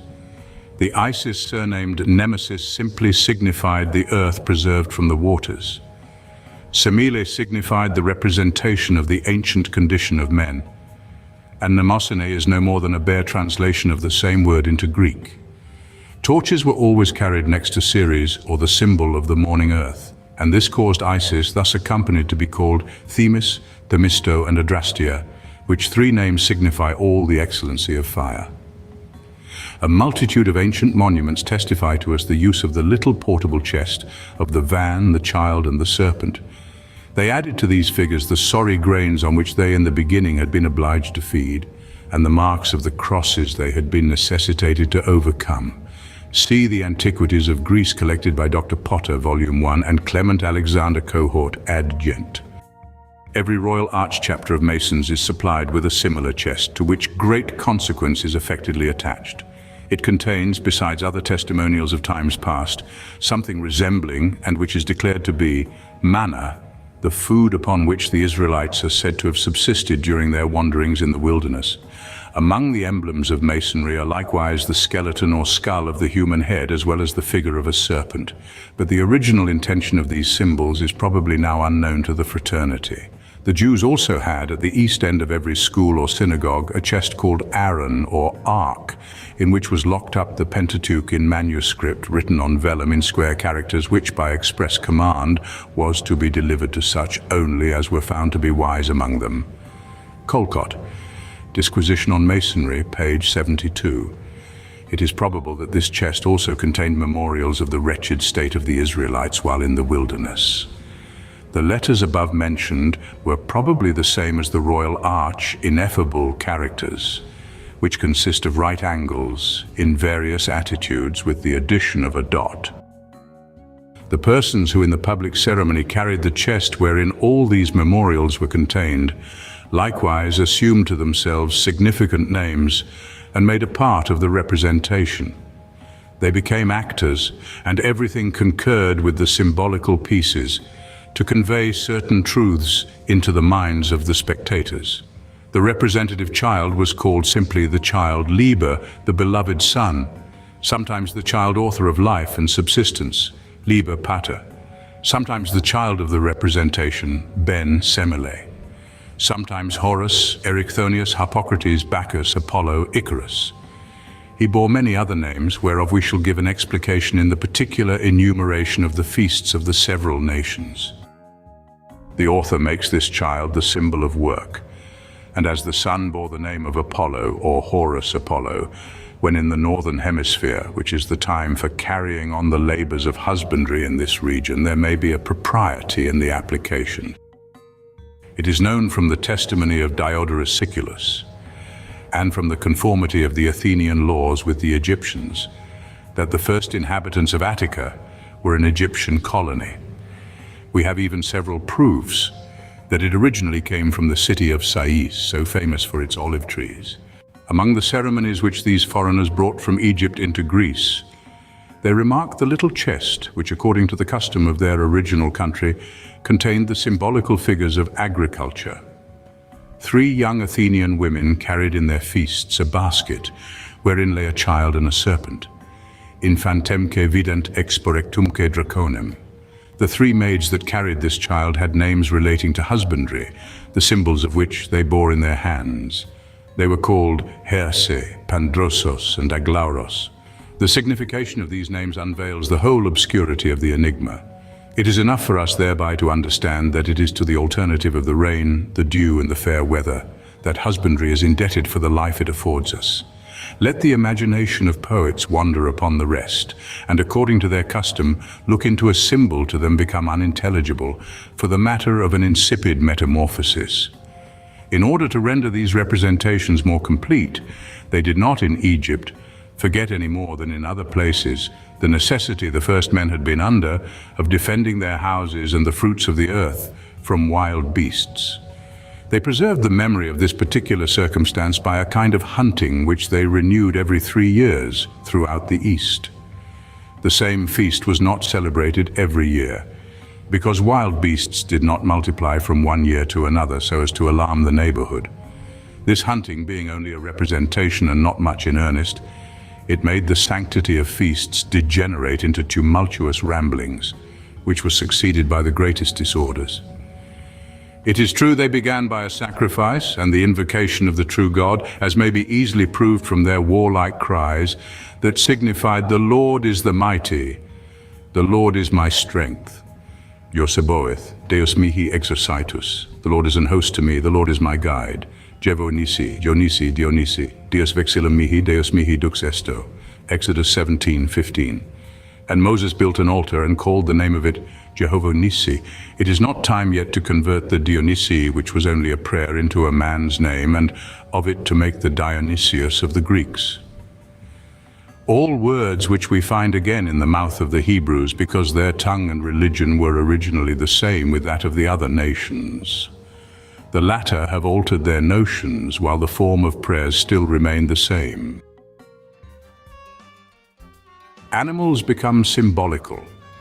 From the knowledge we now have of the genius and taste of the Eastern nations, and chiefly of the Egyptians, for symbolical figures and significant ceremonies, we are authorized to think that the singular practices observed among them were so many emblems of certain astronomical, moral, and other truths. We no longer run any risk in saying that the ram which they reverenced in Thebai and Libya, the bulls they respected at Memphis and Heliopolis, the kids honored at Mendes, the lion, the fishes and other animals which they worshipped in several provinces, were very plain symbols in their first origin. They were no more than the ancient signs of the zodiac and the different marks of the situations of the sun.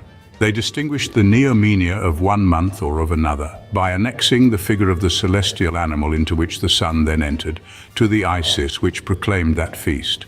And instead of a bare picture, they introduced into the feast the animal itself, the living animal relating thereto. The dog being the symbol of the dog star, which formerly opened the year, they put a living dog at the head of the whole ceremonial of the first neomenia. It is Diodorus who recounts this fact as having been an eyewitness of it. They therefore took the habit of calling these neomenia the feast of the ram, the feast of the bull, of the dog, and of the lion. Funeral symbols and ceremonies. There was near the Egyptian towns a certain ground appointed for burial as a common burying place. Diodorus Siculus informs us about how these tombs were regulated, and in an exact description of the burying place at Memphis, the largest and most frequented of all, relates all that which was to practice there. According to his recital, the common burying place was to be buried on the other side of the lake called Acherusia, from Acharie, after, and from Ishman comes Acharius ultima hominis, the last condition of man, or rather what follows the death of man. They also say Acheron, postremum, conditio ultima. The dead person was brought to the shore of that lake, and to the foot of a tribunal consisting of several judges who inquired into his life and conversation. When he had not faithfully observed the laws, the body was left unburied and very likely was thrown into a sort of lay stall or ditch called Tartarus. This word may come from the Chaldaic, tara premonitio, doubling the word. Diodorus informs us that there was near a town, at a small distance from Memphis, a leaking vessel, into which they poured Nile water, which could signify nothing but endless tortures and remorse. And this single circumstance gives room to think that the place where the unburied bodies were thrown was set round with frightful representations. When no accuser appeared, or he who deposed against the deceased was convicted of falsehood, then they ceased to lament the dead person, and his encomium was made. Diodorus. They, for instance, commended his excellent education, his respect for religion, his equity, moderation, chastity, and other virtues. His birth, which was supposed to be the same with all men, was never allowed as any merit in him.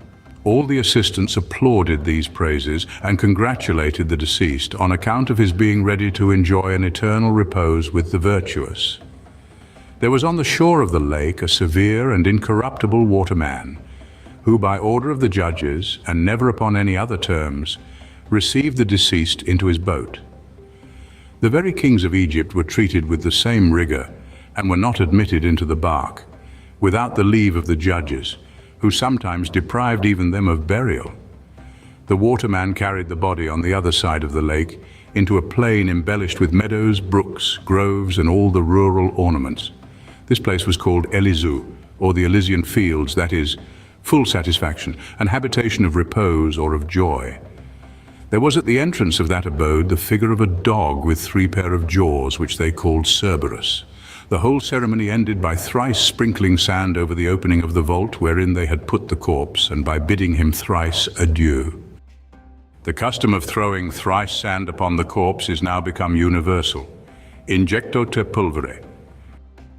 All these words and practices, almost everywhere copied, were so many instructions addressed to the people. They gave them to understand by all these ceremonies, as by so many speeches or very significant symbols, that death was followed by an account which we were to give of our life before an inflexible tribunal, but that what was indeed dreadful to the wicked was only a passage into a happier state for the good. Wherefore death was called the deliverance, Pelila, or rather Peluta, alleviation, deliverance. Wherefore Horace looks upon that passage as the end of evils.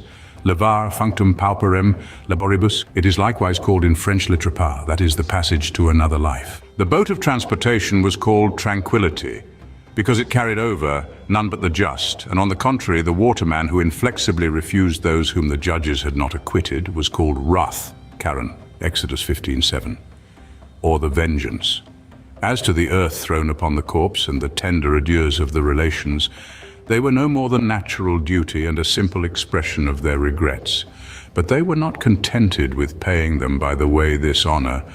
They also put at the entrance of the cemetery and over the door of the deceased's tomb the symbol of the value and tender affection they had for their departed relation. The dog, being of all animals the most addicted to man, is the natural emblem of friendship and attachment. They gave the figure of the dog 3 heads or throats to express the 3 cries they had made over their friend's grave, according to the custom which granted that honor to none but good men. Therefore this figure, thus placed near the tomb and over the head of the new buried person, signified his having been honored with the lamentations of his family and with the cries which friends never failed to come and utter over the grave of him whom they had valued and cherished for his good qualities. The meaning of this symbol is no longer a riddle after its name has been translated. They called it Cerberus, that is, in plain terms, the cries of the grave. From Syri or Seri, which has the same sense in French, and from ber, the vault, the grave, Cerber. It is neither easy nor reasonable to pretend to explain all the symbols and ceremonies of antiquity before we are convinced that most of the singular figures used on the most solemn occasions were in their first original no more than significant symbols and instructive ceremonies. It is enough for us that this is true of many of them, which I flatter myself I have showed in this first essay of explanation of the ancient writing. Since the explication I give of it is simple, plain, and strictly connected both with the common notions and the wants of the first men. The Egyptians, who had contracted a habit of adoring the sun as God, as the author of all good, and looked on Osiris as their founder, ran headlong into a third abyss. They, from a confused remembrance and an universal custom, knew that this figure of Osiris related to the sun, and it was indeed nothing else in its first institution. They, besides, saw the circle, the character of God, placed frequently enough on Osiris's forehead. They then perpetually joined the idea of Ammon with that of the sun, and both these with that of God. They no longer honored God nor the sun without singing at the same time the favors of Osiris or Ammon. The one was still inseparably connected with the other, which made them give out that Ammon or Osiris had been transported into the sun there to make his residence, and that he thence continually protected Egypt, taking a delight in pouring a greater plenty upon the country inhabited by his offspring than on any other land in the universe. Thus, being gradually come to ascribing divinity and offering their worship to the ruler representing the functions of the sun, they, to complete the absurdity, took him for the first of their kings. Thence this odd mixture of 3 inconsistent notions. I mean of God, of the sun, and of a dead man, which the Egyptians perpetually confounded together. Jehov, Ammon, Neptune, Pluto. That religion which grossly indulged the self-love and vanity of the Egyptians easily found favor and took root in the minds of the people. The rest of the symbols took the same turn. They inquired who was the Poseidon or Neptune, that is, the marine Osiris, the symbol of the annual return of the fleets. And they made of him a god who delighted in the sea, as Osiris did in the heaven. The funeral Osiris, who declared the anniversary of funerals, had also his own history. And as all the ceremonies belonging to burials, instead of being taken in their true sense, that is, as public instructions upon the state of the just after death, had by degrees been looked upon as pictures of the real treatment given to the dead underground and in delightful gardens. They of Pluto, or of the symbol of the deliverance of the just, made a god who presided over the abodes of the dead. The pretended god, Neptune, who became the favorite deity of the maritime nations, was almost unknown to and hardly worshipped among the Egyptians, who hated the sea and who, living in plenty of everything, hardly ever went out of their own country.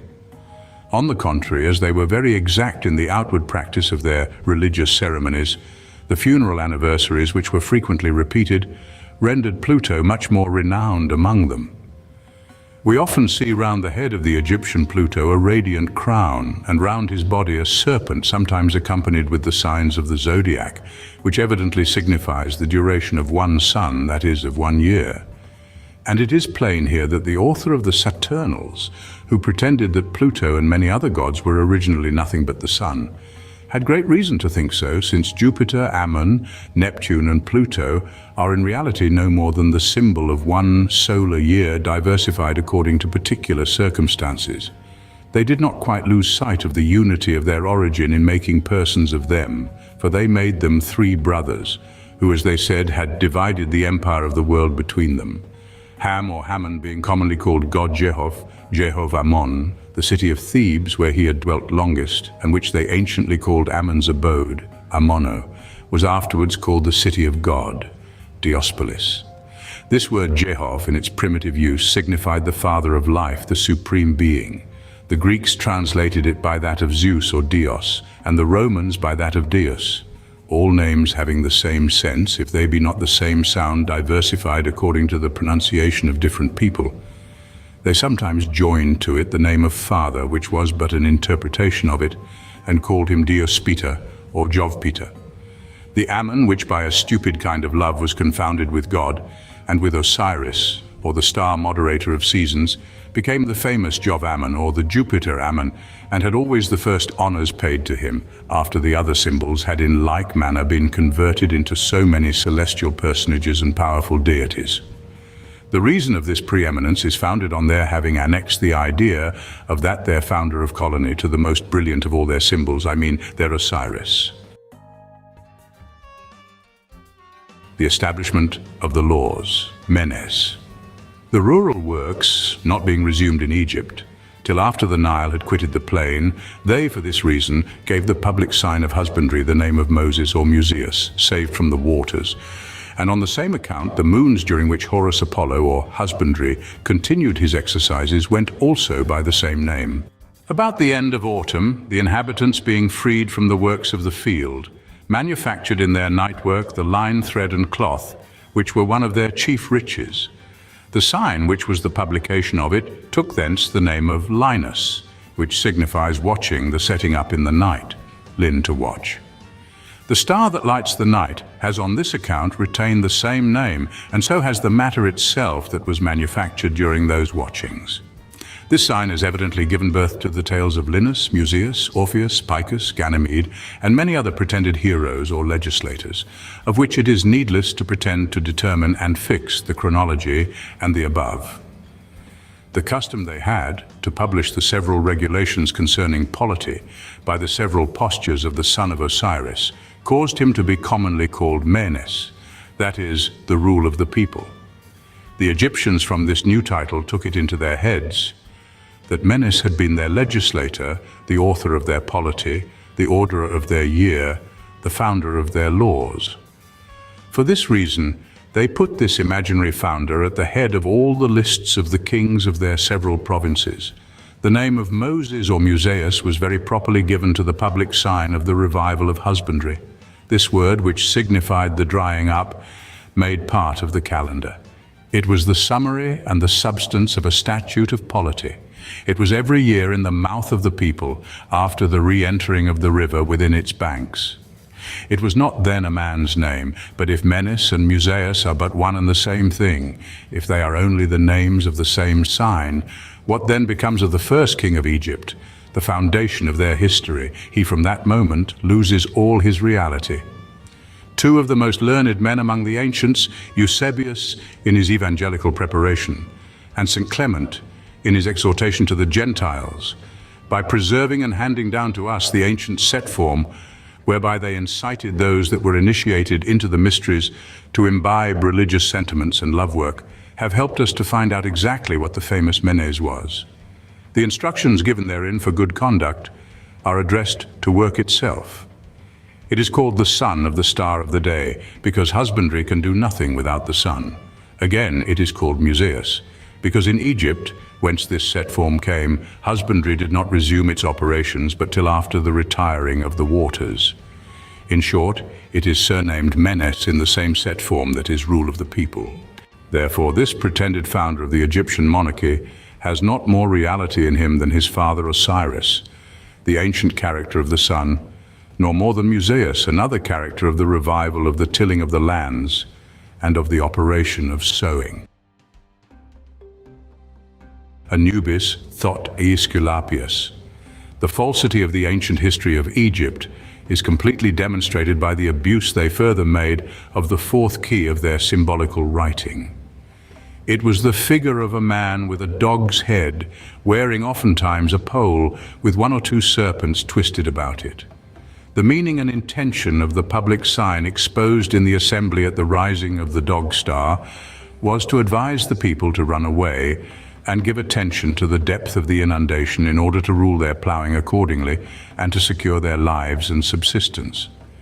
The names given to this public sign were Anubis the barker, the giver of advices, or Thot the dog, or Æsculapius the man-dog. It was still the same meaning or the same public sign, but they were three names for one and the same thing, a sufficient ground for them to derive from thence three personages of their history, the chronology whereof will be still lengthened by this means. They make their demigod Anubis to reign before Menes without telling us where. They make Thot or Thautis son of Menes, their second king of Egypt. They make him a counselor to Menes. They ascribe to him the introduction of the letters, the invention of music and dancing, with a great many other fine discoveries, the foundation of which is because the dog star opened the year, brought along with it a new series of feasts, and appeared at the head of all the letters or symbolical figures which expressed the annual order. Though Æsculapius was as yet no more than the sign of the canicular star, the Egyptians made him a third king, who had applied himself to the procuring the preservation of his subjects by the study of physic, a notion that had its origin from the preservation of life, which was expressed by the serpents twisted about the measure of the Nile. Such is the origin of the serpent of Epidaurus, and the very plain reason for which the serpent has always been inseparable from the god of physic, to which art both the man and the animal had originally no manner of relation. Several historians, quoted by Sir John Marsham in his Rule of Times, Chronicus Canon, attributed the invention of the letters to Æsculapius as well as to Thot, which was doing them justice, the one not being different from the other. Marsham is most earnestly angry with those who have thus confounded things and altered history by attributing to the invention which is the glory of Thot. This he patches up to the best of his power, but it was very superfluous here to have recourse to means of reconciliation, since Æsculapius, or the man, dog, and the Thot, or the dog star, as well as Anubis, were no more than the names of one figure that was exposed in the assembly of the people to warn them of the appearance of that star, the rising of which would soon be succeeded by the inundation. Æsculapius was sometimes represented either standing or sitting on a throne, holding in one hand a staff and grasping with the other the head of a serpent. At his feet a dog lay extended. On some ancient monuments we see him with one hand applied to his beard and having in the other a knotted staff encircled by a serpent. The gods of Egypt communicated to Asia and Europe by the Phoenicians. Egypt always was and still is the most fruitful country in the world.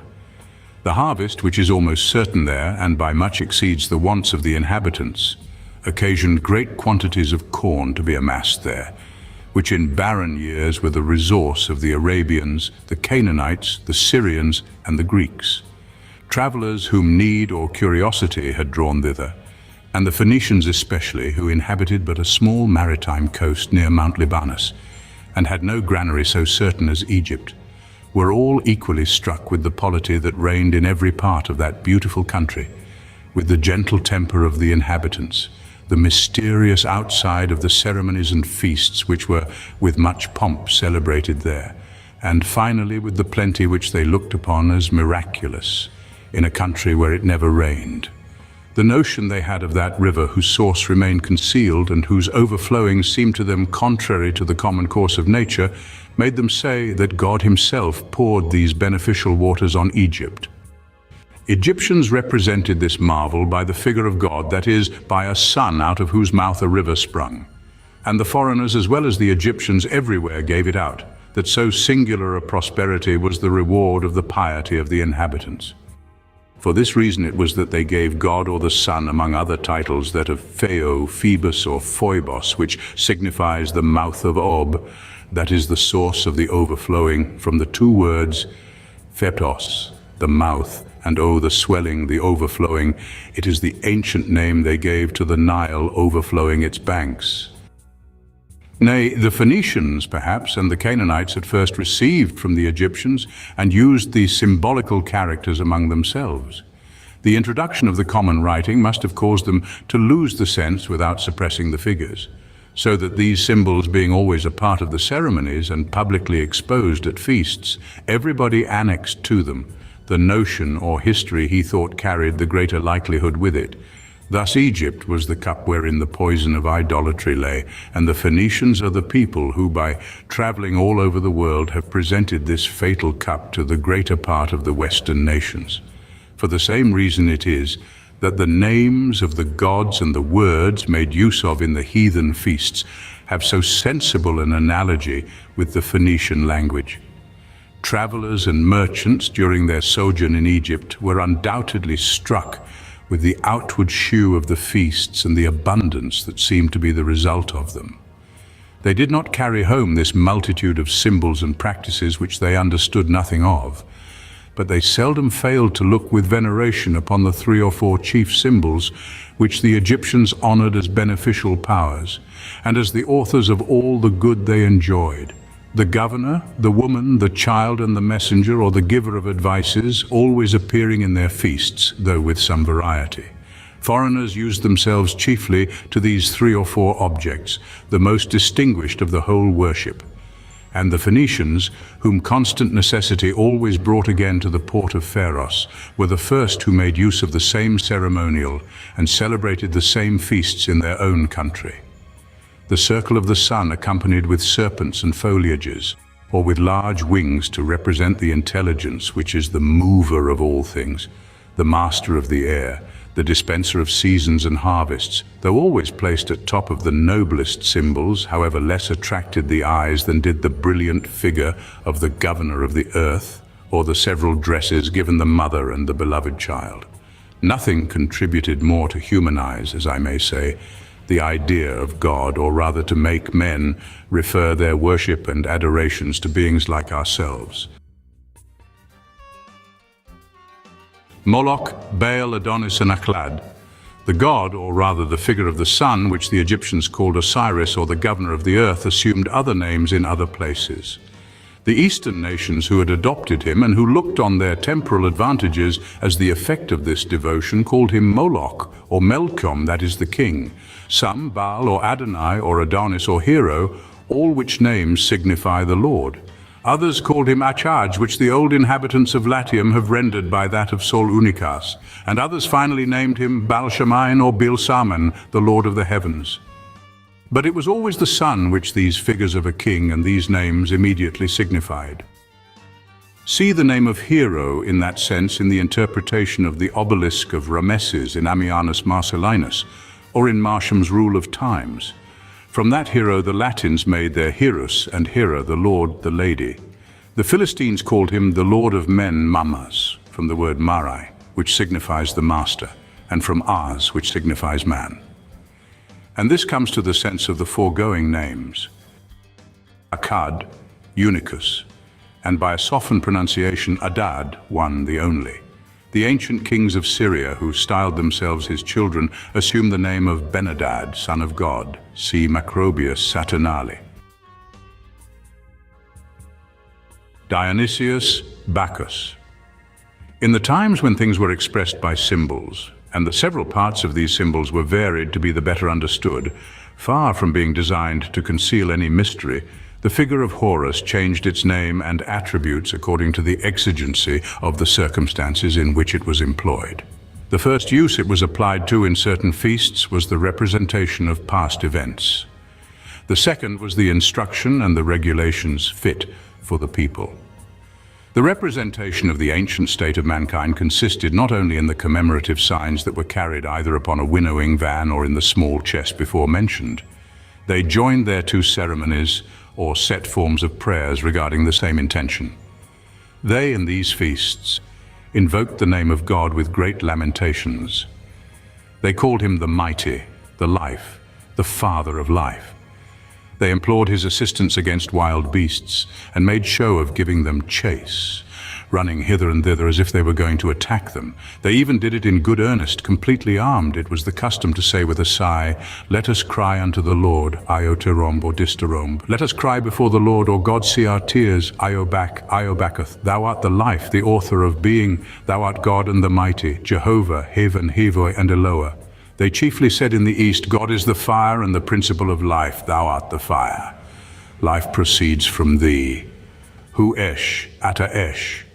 All these words and many others, which were the expressions of grief and adoration, became so many titles which the people, without understanding, gave to this child or imaginary deity. He was then called Bacchus, Hevan, Evoi, Dithyrambus, Jau, Elilius, Vez, Ates. They knew not what all this signified, but they were sure that the god of the feast delighted in all these titles. They never failed to give them him, and thus these expressions became cries of joy or extravagant roarings. When people went about pursuing the wild beasts that thwarted the endeavors of husbandmen, they cried aloud, "Lord, thou art an host to me, Io Sabio. Lord, be my guide, Io Nisi," or with a different accent, Dionysi. Of these warlike cries, which were repeated without being understood, they made the names of Sebusius and Dionysius.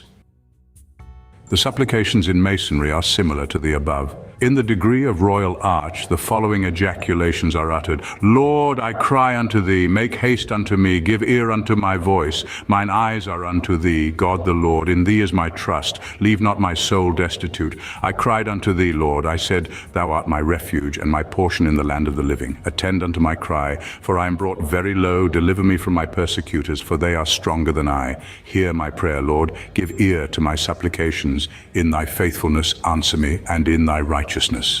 Webb. Of all these names, that were most used in Italy was Bacchoth. The delicate ear of the Greeks, who could not endure harsh sounds, gave the preference to the name of Dionysius. These several titles, and the series of them was long, gave birth to as many histories. Thus they called this god Dionysius, because he was son of Jehov or Jupiter, and born at Nysa, an Arabian city. He was named Evius because as he was fighting with one of the giants, Jupiter encouraged him in the Greek language. But if we now are sure of truth, why should we busy ourselves in enumerating such sorry tales? We are no way concerned to hear all the nonsense, which the want of understanding these names has caused to be built upon each of them.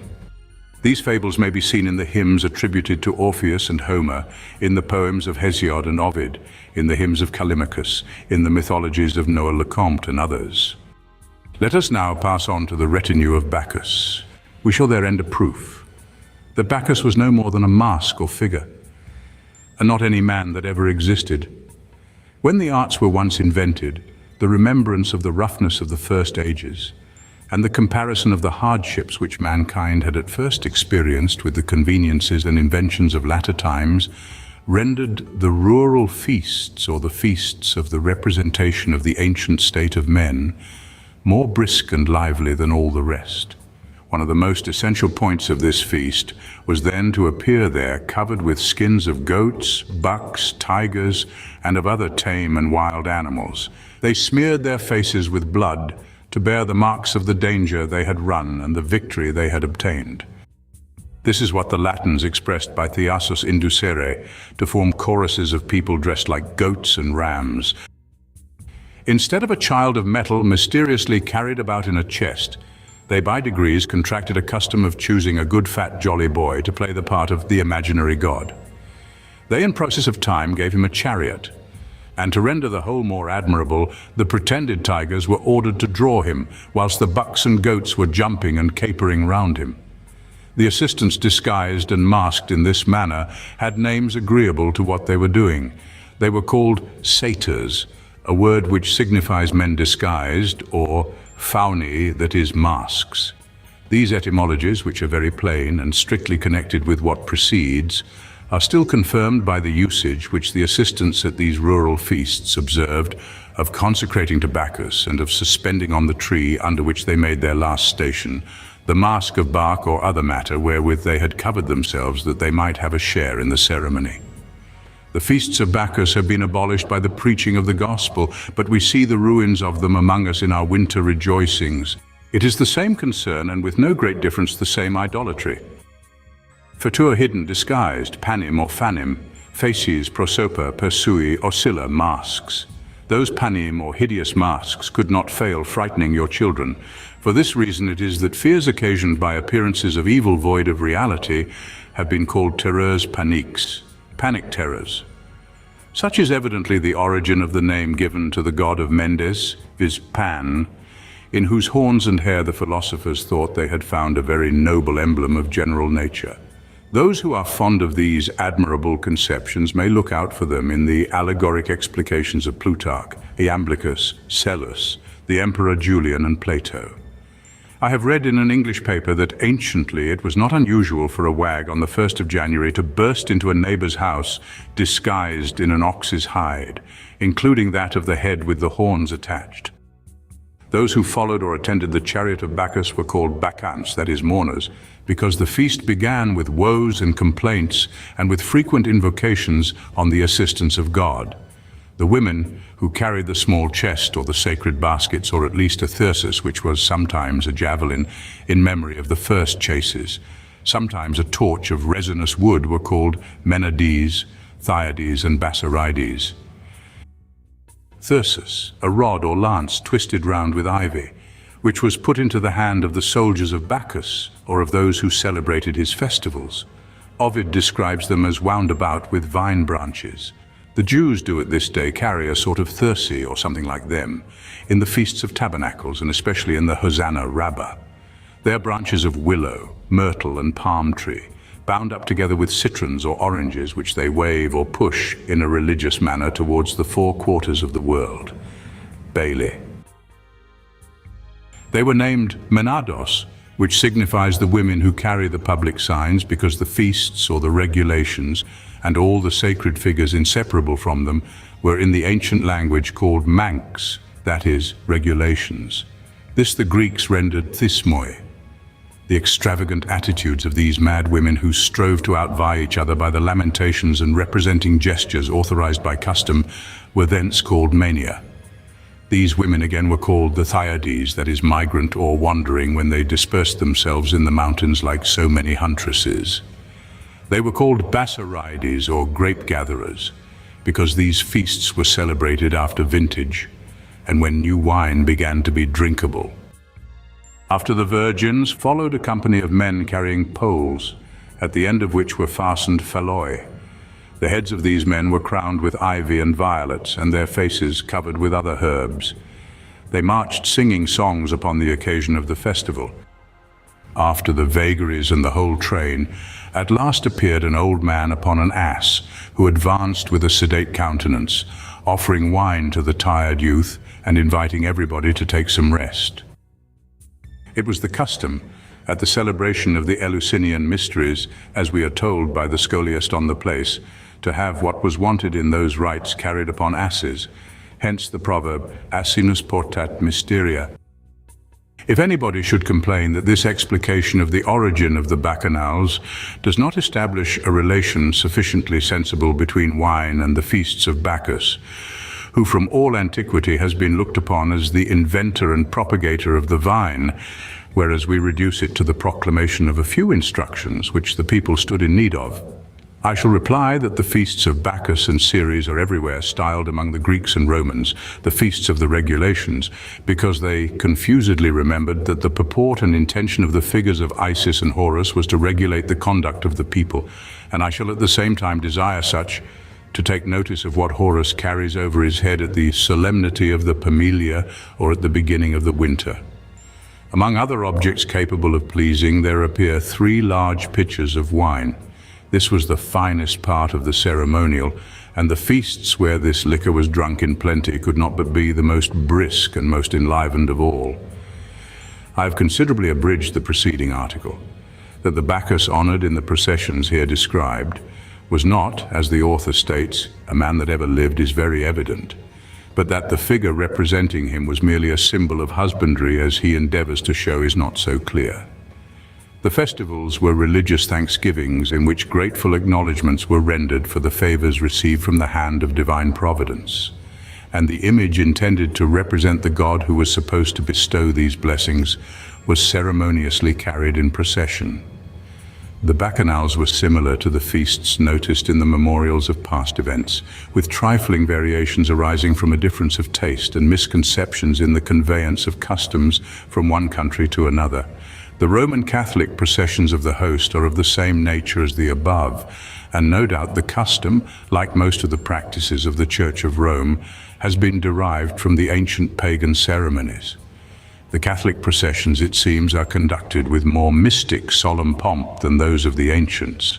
But the ruffian assaults of the guards or assistants in this affair, of persons walking in the streets who are not even within the pale of their order, for neglecting to fall upon their knees on the passage of the host, are more outrageous than the extravagancies of their prototype. The Masonic processions are identically the same thing as the bacchanals, but got up with more taste and refinement, owing to the influence of civilization. In these are carried, besides other articles, which will hereafter be enumerated, a box or chest called the lodge, about which much secrecy is pretended and which is kept covered from the eyes of the profane or uninitiated. The utmost decorum is observed, and no person is annoyed for not paying homage to the sacred contents of the mysterious chest. The author himself in the next article to the foregoing has told us who Bacchus really was, and which fully explains the understanding that should be applied to these bacchanalian processions, as follows. The scepter and empire of heaven and earth fell to the share of Osiris. The chariot, the whip, and the reins were assigned to Apollo, whence it is that we so commonly find in one god the characters of another.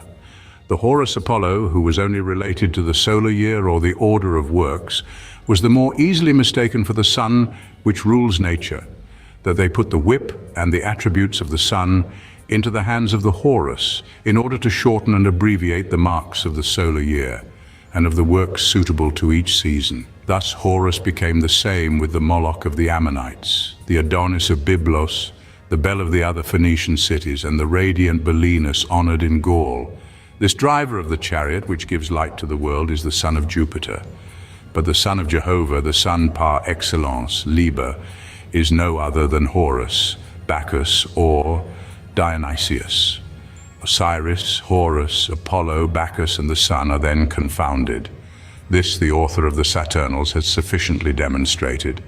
Virgil himself makes no distinction between Bacchus and Apollo or the sun when he gives Bacchus and Ceres or Isis the government of the year and the light.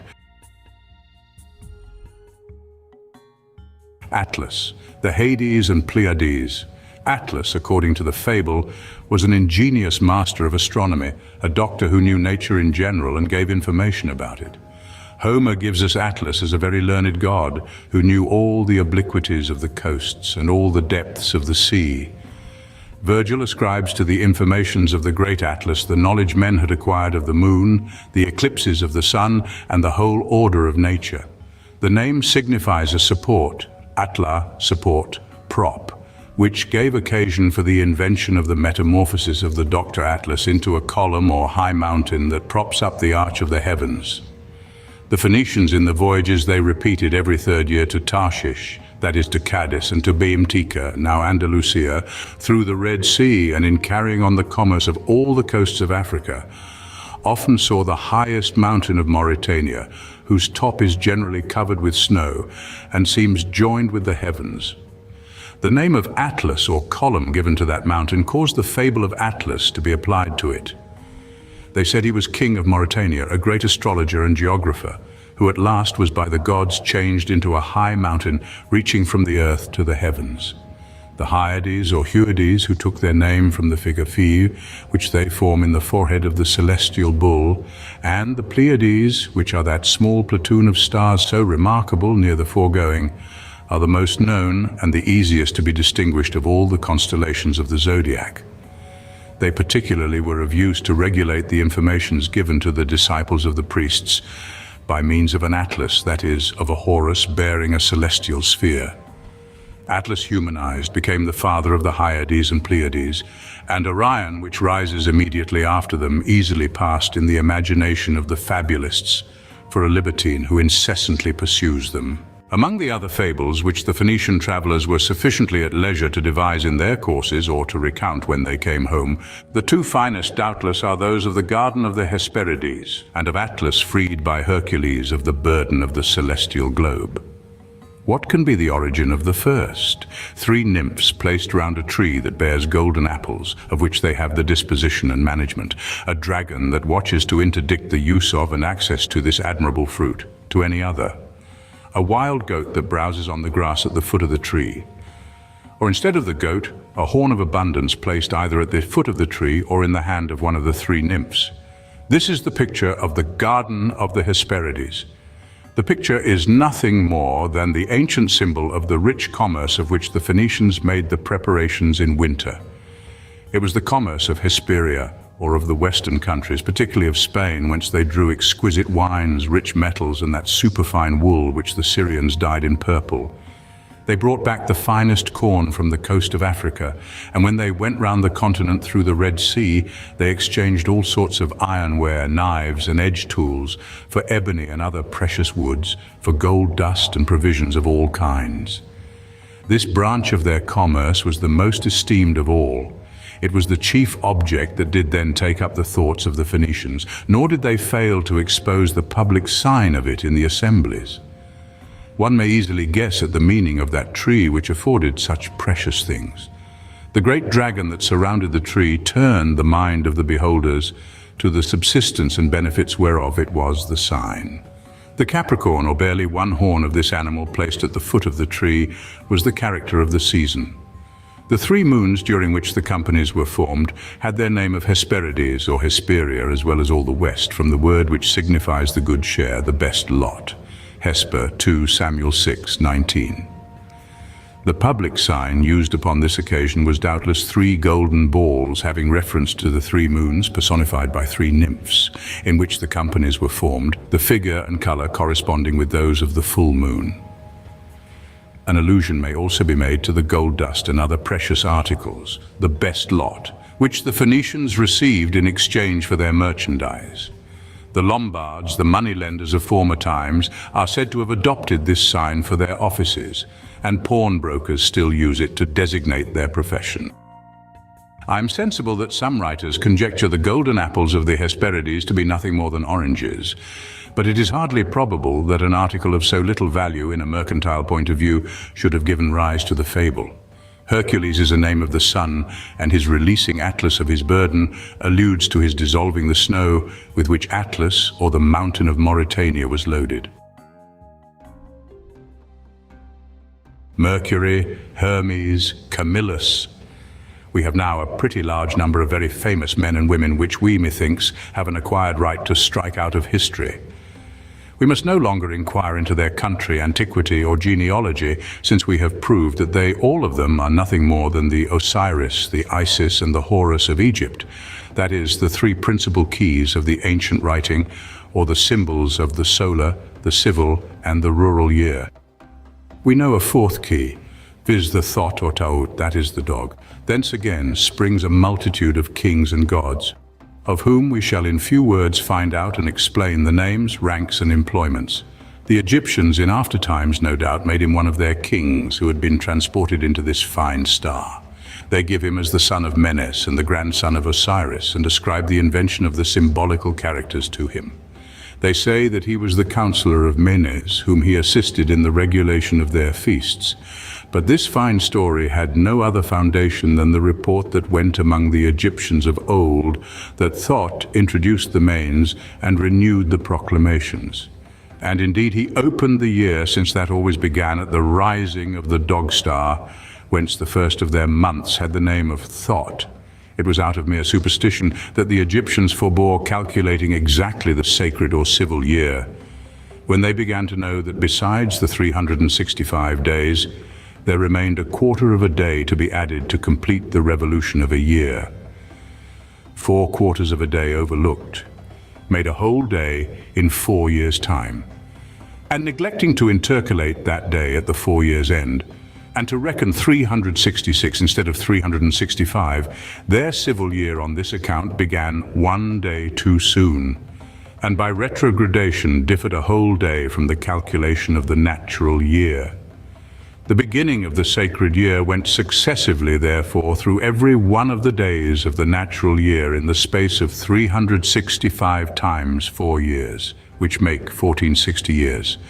They fancied they blessed and made all the seasons to prosper, by making them thus enjoy one after another the feast of Isis, which was celebrated along with that of the dog star, though it was frequently very remote from that constellation.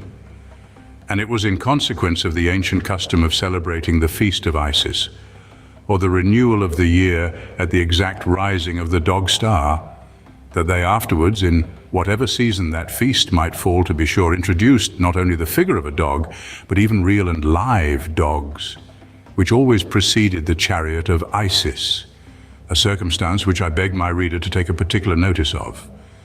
Thus, in after times, they took a special pleasure in introducing a marvelous and mysterious air into everything. The calculation just mentioned, and many others which they had received from the priests, their predecessors, were things of the utmost plainness. They, in process of time, mistook them for the durations of the several kings whom they quartered in the dog star and other celestial bodies. One had lived 1460 years. Another had reigned so many thousands of years together. The astronomical observations, grounded on several suppositions and combinations of the stars, were one of the chief employments of the priests.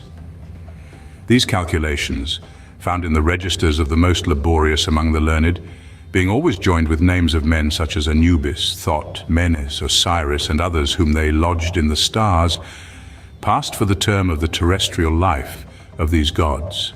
Such is indeed the true origin of that antiquity of the Egyptian history which they trace back so very high. Their ancient kings are nothing more than the names of the stars, and the pretended duration of their lives is only a supputation of the time necessary to bring again a planet to that point of the heavens from which it had begun its course. Thus they made as wrong a use of their astronomical computations as they had done of their writing. Let us not, in mentioning the retrogradation of the feast of Isis and the return of that feast at the rising of the dog star at 1460 years' end, omit one observation, in that they looked upon the 1461st year as privileged, as a year of plenty and delights. It was because this so important an event, according to them, concurred with the desired Etesian wind, that they expressed the whole by a bird of singular beauty that raised admiration more than any of the rest, and returned to Egypt after an absence of 1460 years. They farther said that this bird came thither to die upon the altar of the sun, and that out of its ashes there rose a little worm that gave birth to a bird perfectly like the preceding. They called it Phoenix, which signifies the advantage they pretended was annexed to the concurrence of the opening of the year with the real rising of the dog star, I mean the most delightful plenty.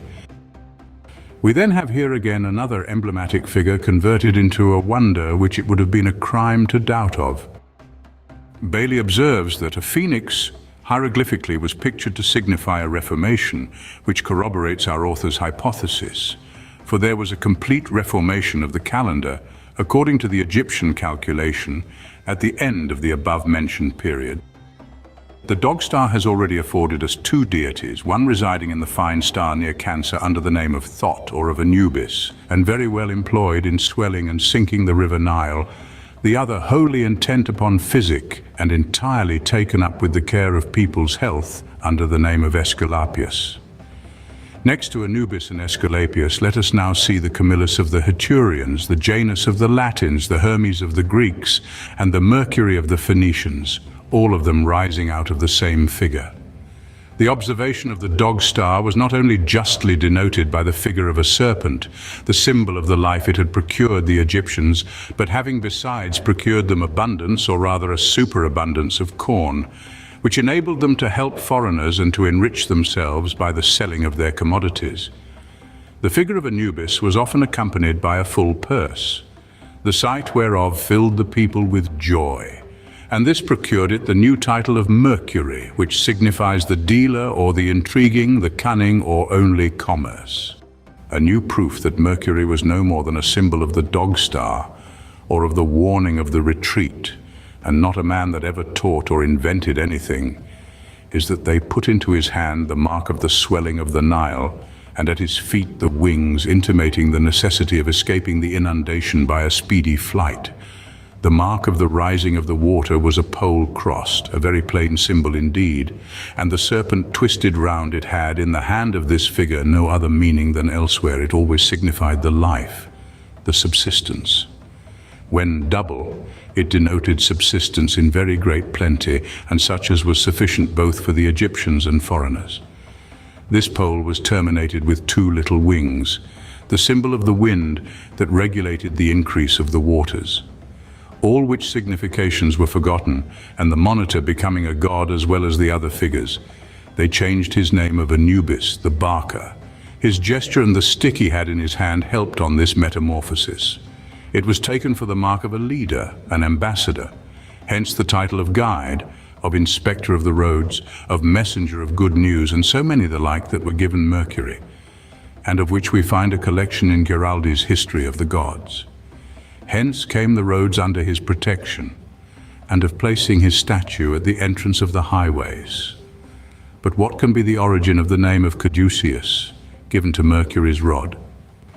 In the East, any person preferred to honors bore a scepter or staff of honor, and sometimes a plate of gold on the forehead called caderet or caduceus, signifying a sacred person, kadosh, sanctus, separatus, to inform the people that he who bore this rod or mark was a public man who might go hither and thither freely and whose person was inviolable.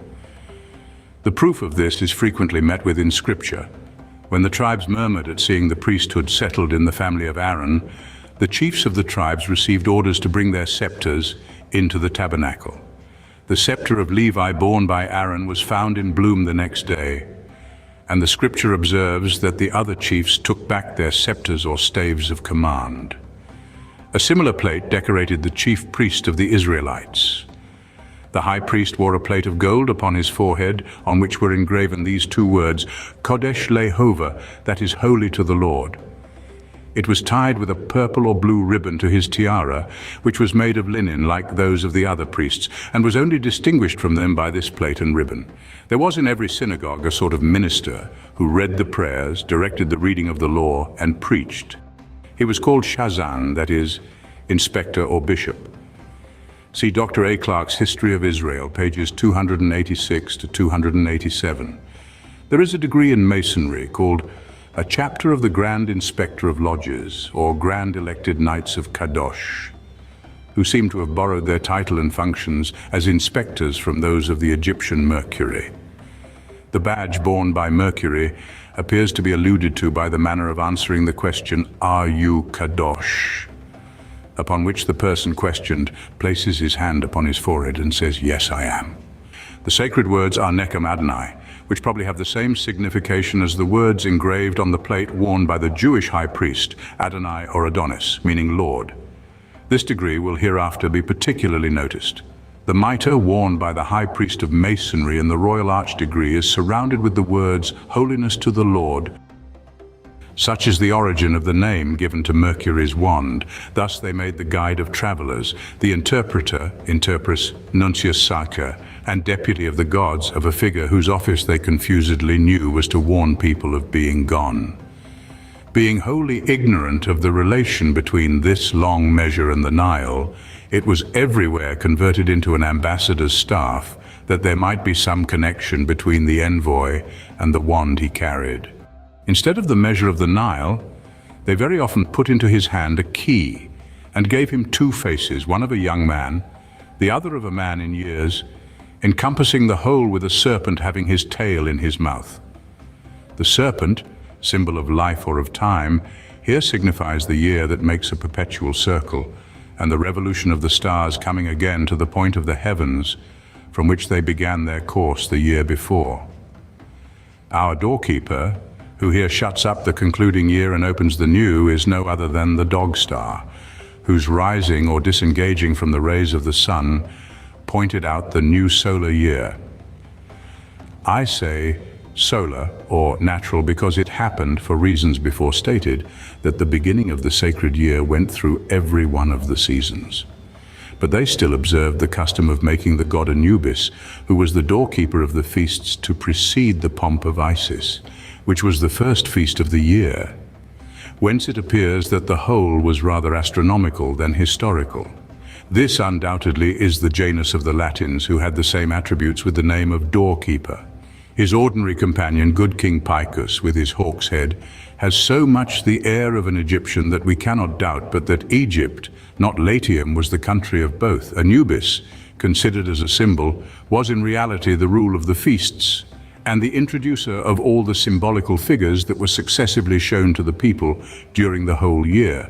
When a god, he was made inventor and regulator of these feasts. Now these solemnities were called the manes, that is the regulations, the signs, the ensigns, because the figures there presented to the assistants were originally designed to regulate the works of the people. This they made the noblest function of Anubis. And it was with regard to this frivolous opinion that the pomp of Isis was always preceded by a dog. But the neomenia of each season and the particular feasts that went before or that followed each harvest, having peculiar names that distinguished them, the general word of manes, ensigns or images was still the name of the funeral assemblies, which were frequently repeated, and the names of manes, images, simulacres and dead persons were confounded. Thus Mercury, who opened and shut the manes, Manium Dux, Doctor Animarum, became the leader of the dead. He conducted the souls with a high hand. The king or the shepherd must indiscriminately follow the troop. He opened the melancholy abodes to them, shut these again without remorse, and took away the key, not permitting anyone to escape. Tum orgam recludit, hac animas ille evocat or. This again is what the Phenicians and the Arcadians meant when they called him Silenius, a word which signifies the shutting or one that concludes the year and who presides forever over the duration of life. The people were persuaded that he invented music, the lyre, wrestling, and all the exercises that form the body. Because all these things being inseparably annexed to the ancient feasts, he was thought the regulator of them as well as of the feasts. He, of course, introduced everything belonging to them. As to the genealogy of Mercury, it confirms all we have said. He is the son of fair Maia and grandson of Atlas. Maia is the Pleiad, or the cluster of stars, known even by the vulgar and placed on the back of the bull. The Eastern nations called these stars Ma, which signifies the hundred, the multitude. The Greeks sometimes retained their first name and called them Maia, sometimes translated this word by those of Pleiades and Pleione, which likewise signify the multitude. These so very remarkable stars being most fit to regulate the study of the heavens, and being the first that struck the eye before the rising of the dog star, of which they thus became the forerunners, they, together with the Hyades, were the first in the knowledge of which the Egyptian priests took care to instruct their young pupils in the sphere of Atlas. This symbol being once become a god, all his instructions were embellished with histories as well as he. The stars that served as a rule to know the others by became the beloved daughters of Dr. Atlas. Maia disengaged herself at that time from the rays of the sun in Gemini, that is, in the month of May, to which she seems to have given her name. The finest star that clears itself a month or somewhat more after from the rays of the sun is the dog star, or the Anubis, of which they were pleased to make Maia the mother, because the star of Anubis was the first that succeeded her. Daedalus.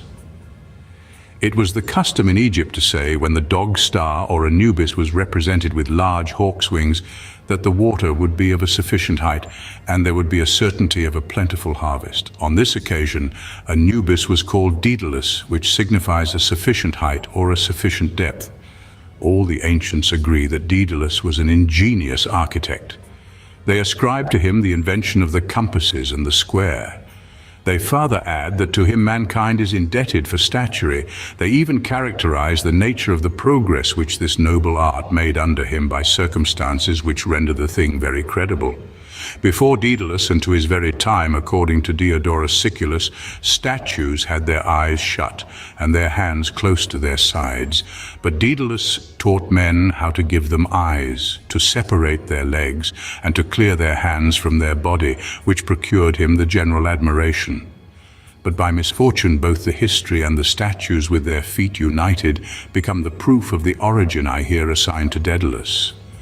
The compasses and square of which he is made the inventor are no other than the compasses and square that were put into the hands of Anubis or Horus to warn the husbandmen to be in readiness to measure their lands, to take angles in order to distinguish them from the lands of others. Thus he was made the inventor of the symbolical instruments they saw in his hands. The statues, whose hands and feet are frequently swathed, and which are found in the cabinets of our virtuosos, are no other than the statues of Osiris, Isis, and Horus, such as they were presented to the people at the time of the inundation. There was nothing then to be done, and the inaction was universal. The entire cessation of the rural works could not be better intimated than by a Horus swathed or deprived of the use of his feet by the inundation, and using only his arms to point out the measure of the water, a vane to show the wind, another instrument to take angles, and a horn to proclaim the general surveying. The Cabiri of Samothracia. The three principal figures of the Egyptian ceremonial were carried to Berytus in Phoenicia, and thence into several islands of the Aegean Sea. Their worship became very famous, especially in Lemnos, and in the island of Samothracia, which lies very near it. They were called there the Cabiri, al-Kabirim, potentates, meaning the powerful gods. And their name of Cabiri, which is Phoenician, was as much used in Egypt as in Phoenicia itself, which is a standing proof of the mixture of the Phoenician terms with the Egyptian language, if the ground of both be not exactly the same. The figures of these gods, being originally designed to make up a certain sense by a collection of several pieces that very seldom meet together, could not but have a very odd, if not a very ridiculous air, in the eyes of such as did not understand their meaning. The foliages, horns, wings, and spheres so commonly found on the heads of Osiris, Isis, and Horus could not but amaze or raise the laughter of such as were not accustomed to them. Herodotus observes that the Cabiri, as well as the same figure of Vulcan, were the diversion of Cambyses when he entered their temple, and that of the forging deity. They often add to these a fourth god, whom they sometimes call Mercury, sometimes Camillus or Casmillus, which among the Hetrurians and in Latium signified a minister or a messenger. In all which it is plain that we again meet with the four principal keys of the ancient Egyptian writing, changed on account of their human figure into so many tutelar and powerful gods. The names of the Cabiri with their designations are thus given in Anthon's classical dictionary. Axieros is said to have signified, in Egyptian, the all-powerful one. Axiokersos is made to denote the great foundator. Axiokersa is consequently the great fecundatrix. And Camillus, he who stands before the deity, or he who beholds the face of the deity. The first answers to the supreme intelligence, the second to Osiris the sun, the third to Isis, and the fourth to Anubis, Apollo, the Muses, and three Graces. Notwithstanding the variety which the caprice of private men and the difference of tastes have introduced into the Egyptian ceremonial, and among the signs that served to proclaim whatever was of concern to the public, we find everywhere the same grounds, because the wants of all men were the same, and their practices were founded on these wants. After the sense of those emblems had been so far perverted as to change the significant figures into so many deities solely taken up with the care of supplying all the wants of the Egyptians, or of informing them of all their concerns, each province paid special worship to one or the other of the figures. For instance, in some places they honored Apollo holding in his hand a lyre. This so very plain a symbol of the feasts having been taken for a deity presiding over harmony, the other figures which attended him to denote the several circumstances of each season were taken in a sense agreeable to the notion they had framed to themselves of Apollo. The author, it seems, was not sensible of the propriety of this title, but none could be more appropriate for the inhabitants of the northern climates to bestow upon Apollo, the son of the upper hemisphere. Dupuy, as before noticed, has well described the complaints that would naturally occur in consequence of the absence of the sun in the winter season. What has become of the happy temperature which the earth enjoyed in the summer? That harmony of the elements which accorded with that of the heavens, that richness, that beauty of our fields, etc. Apollo restored this happy state of things and might therefore very properly be styled a deity presiding over harmony. The god of the sun became also the god of music by a natural allusion to the movements of the planets and the mysterious harmony of the spheres. Anthon's Classical Dictionary. The 9 Isises, which proclaimed the Neomenia, or the first days of every one of the 9 months during which Egypt is freed from the inundation, bore in their hands symbols peculiar or suitable to each of these months, as for instance a pair of compasses, a flute, a trumpet, a mask, or some other attribute to denote the feast that preceded the surveying of the lands that had been overflowed, or some other solemnity. All these figures in reality informed men of what they were to do. They had a general confused remembrance that these were their functions. But being once become goddesses, people imagined that they had the superintendence of music, geometry, astronomy, and of all sciences. They were united in a chorus to the musician Apollo, and instead of seeing in the instruments they bore the peculiar characters of the feasts and works of each month, men took them for the specific marks of all fine and delicate arts, and even helped on this fancy by adding a part of the emblems. They were called in Egypt the 9 Muses, which signifies the 9 months rescued from the waters or delivered from the inundation, an etymology whose exactness is demonstrated in the name of Moses, or Mose, which signifies saved from the waters, disengaged, freed from the waters. Such was the common name they always retained. But the Greeks, among whom this chorus of deities was introduced, gave each of them a proper name. Those names, if they are taken out of their language, conformably to the ridiculous notions they entertained of these figures, are no manner of information to us, and are not worth our translating. Near the 9 Isises, that denoted the 9 months in which people might go up and down and act at liberty, appeared also the 3 Isises, that represented the 3 months during which the water remained on the plains and hindered the free correspondence of one city with another. They were drawn sometimes in swathings and incapable of making any use either of their feet or arms, sometimes half women and half lizards or half fishes, because men must then remain on the land by the waterside. In fine, and this last form was more to the liking of the Greeks, they were represented as 3 idle sisters without any attribute, holding one another by the hand, because they denoted the inaction of the 3 months of inundation that succeeded each other without interruption. And as these 3 months broke off the ordinary correspondence of one city with another, at a time when they had not as yet raised the magnificent causeways that have since been made, The three Isises proclaiming the neomenie of these months of total separation were called Charites, that is, the divorce, the time of the separation. This word had a relation of sound with the word charites, which in Greek signifies sometimes thanksgivings, sometimes favors, or a courteous behavior, which gave occasion to the Greek poets to imagine that these three goddesses presided over gratitude and outward charms. Notwithstanding all the care every city had taken in the month of June to supply itself with necessary provisions, they could not on many occasions do without the assistance of each other, and they had recourse to the convenience of barks and sails.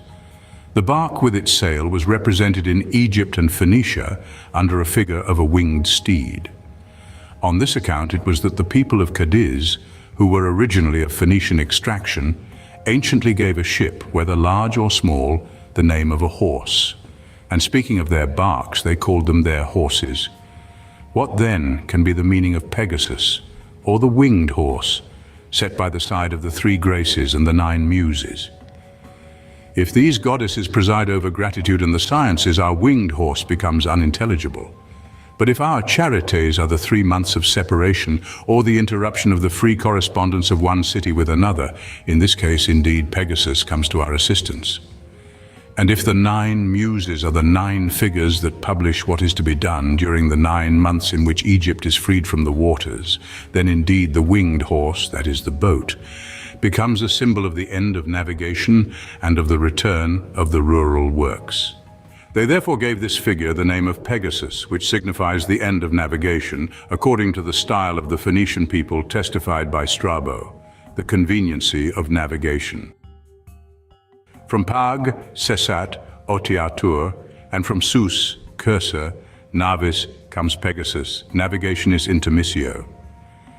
The head of a steed put on the shoulders of Isis, Pausanias, in Arcadica, with a fish in one hand and doves in the other, was evidently the proclamation of a feast that opened the navigation when the sun left the sign Pisces and brought on the zephyrs, the gentleness of which was denoted by the dove. An Egyptian or Phoenician colony that had all these figures in the ceremonial of its religion brought them along with it to Phocis, in the neighborhood of Mount Parnassus and of Delphi.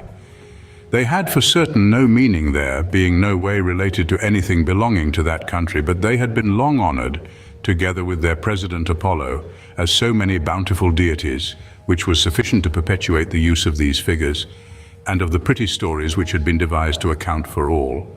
It will not be improper, in order to strengthen what has been said, to observe that in the ancient figures, the 3 Graces are often seen under the conduct of Mercury, because the rising of the dog star in Egypt is succeeded by the 3 months of inundation, and the 9 Muses under the conduct of Apollo, because Horus, or working, makes its use and benefit of the 9 following months. But why did this Apollo pronounce oracles and foretell future events? This was its first destination and appointment. Horus served only to inform people by his attributes of what was to be done or expected according to the winds and years. People never forgot that these figures were the signs and regulations that guided the works of man. But when they were once made gods, instead of looking upon them as convenient indications and tokens, whereby persons of great experience regulated the works of the people and beforehand pointed out to them what was to be done from one month to another, they fancied that these figures were acquainted with future events and gave informations about them. Possibly this has procured Horus Apollo the title of Tsean or Tseana, revelator, the interpreter of hidden things, the oracle. It is the same name Pharaoh gave Joseph in his tongue. He called him, Genesis 41:45, Tsafat Poyanak, the interpreter of sacred things. These Egyptian words have a vast relation with the 2 of the Phoenician language which signify the same thing, to observe, to perceive, and tashan, to hide. The author, it appears to me, is here in error. Apollo was a god, the sun, before the invention of the symbols that indicated his movements in the heavens and the state of the seasons which regulated the labors of man. Nor do I perceive the propriety of naming these symbols Horus or Apollo. Any other appellation would answer equally well. When Apollo had become personified by means of the popular religion that governed the opinions of men at the time, he then, instead of being the god from whom emanate fecundity and increase, is a simple shepherd, conducting the herds of another. Instead of dying and arising again to life, he is ever young. Instead of scorching the earth and its inhabitants with his devouring rays, he darts his fearful arrows from his quiver of gold. Instead of announcing the future in the mysterious language of the planets, he prophesies in his own name. Nor does he any longer direct the harmony of the spheres by the notes of his mystic lyre. He has now an instrument invented by Mercury and perfected by himself. The dances, too, of the stars cease to be conducted by him, for he now moves at the head of the 9 Muses, the strings of his divine Cythera, the divinities who preside each over one of the liberal arts. Constant de la Religion, Anton's classical dictionary. Niobe, the poets say, proud of her own fruitfulness, insulted Latona, but Apollo punished her by slaying her 14 children with his arrows. She never could be comforted, and the gods, out of compassion, changed her into a rock. Latona, or the lizard, or the figure which is half woman and half lizard, signifies the retreat of the Egyptians to the higher grounds. The figures of Anubis and Isis are sometimes attended by a tortoise, a duck, or an amphibious lizard. The nature of these animals is to keep within reach both of the land and water, which are frequently necessary to them, and to get to higher ground as the water rises. This was the symbol borne by the Egyptian Isis at the approach of the overflow, and she was then called Leto or Latona, which is the name of the amphibious lizard. This Isis, having the head and shoulders of a woman with the paws, body and tail of a Leto or lizard, is found in the monuments of antiquity. Niobe signifies the sojourn of the enemy, or of the river overflowing the plain. From Nua, habitare, to sojourn, and from O, exundation, turner, comes Niobe, mora exundationis. The insult Niobe gives Latona is the necessity she lays the Egyptians under of flying like amphibious animals to terraces surrounded with water. The 14 children of Niobe are the 14 cubits that mark the several increases of the Nile. These 14 cubits are still seen represented by 14 children disposed one above another upon the feet and arms of the figure of the Nile, now standing in the Tuileries. Niobe, in short, is changed into a stone. Here lies the equivocation. The sojourn of the enemy becomes the preservation of Egypt, Sheila. But the same word, disguised by a slight alteration into that of Shelor, signifies a stone, Shelaf, Salus, Shelor, Silex. Understanding no longer what was meant by the mother of the 14 children, changed into preservation, or become the preservator of Egypt. They metamorphosed her into a rock and her eyes into 2 fountains that continue to shed tears for the death of her dear family. The following remarks of Mr. Mackey are ingenious and plausible. If his derivation of Tantalus be correct, it completely develops the origin of this celebrated personage. Niobe was the symbol of the Nile, whose 14 children show that the water of the Nile rose 14 cubits above the land, which being dried up by the rays of the sun, it was said that Apollo, that is, the sun, slew the 14 children with his arrows. Ovid reckons up the pedigree of Niobe with much precision and tells us her father's name was Tantalus. The lower part of Egypt, that is, the delta, was formerly a gulf of the sea, which was filled up in the run of some 1,000 ages by the sediment brought down by the Nile from Ethiopia. Niobe then is the daughter of a high country, but Ethiopia, on account of its being a high country, is called in their language Tandalus, from Tan, a country, and Dala, high. Thus Tantalus, a high country, was the father of Niobe, a low country, the sediment of the one having produced the other. It is further said that Tantalus was punished in hell with eternal thirst while he stood chin-deep in water. But do we not know that Tandalus, that is Ethiopia, is an arid country, notwithstanding all the fertilizing water of the Nile runs through it? Although it rains in Ethiopia for several months almost continually, a portion of the year is said to be very dry and sickly. Argus. The explication of the foregoing fable assists us in the understanding of another, which, puerile as it is, has often exercised the greatest poets and the best painters. I mean the fable of Argus. that of the Argonauts, which is shown pretty conclusively by Dupuy, contrary to our author's explication, to be purely astronomical. Juno, provoked at the conduct of her husband, took from him fair Isis, and having turned her into a heifer, committed her to the vigilance of Argus, who had 100 eyes, some of which were awake while the rest slept. But Mercury by his songs lulled all the eyes of the guardian asleep and carried off Isis. What can this tale relate to? If I'm not mistaken, the origin of it is this. Weaving was famous at Athens, in the island of Morgos, and in Colchis, as well as in Egypt. Isis, the symbol of feasts, when she proclaimed the Neomenia and other solemnities of the winter and the spring, was attended by a Horus fit to characterize the kind of work which was to last for 6 months together. This figure was covered all over with eyes to mark out the peculiar kind of work which is done by night, and it was because this Horus intimated the necessity of watching to forward the making of cloth that he was called Argus, which means the weaver's work.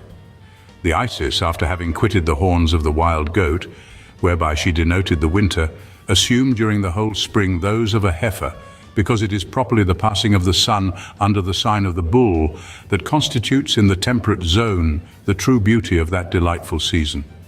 The vernal Isis, the handsome heifer, thus remained several months together under the eyes of Argus, or by the side of the open-eyed Horus, till the latter was removed, and the heifer carried away by Mercury.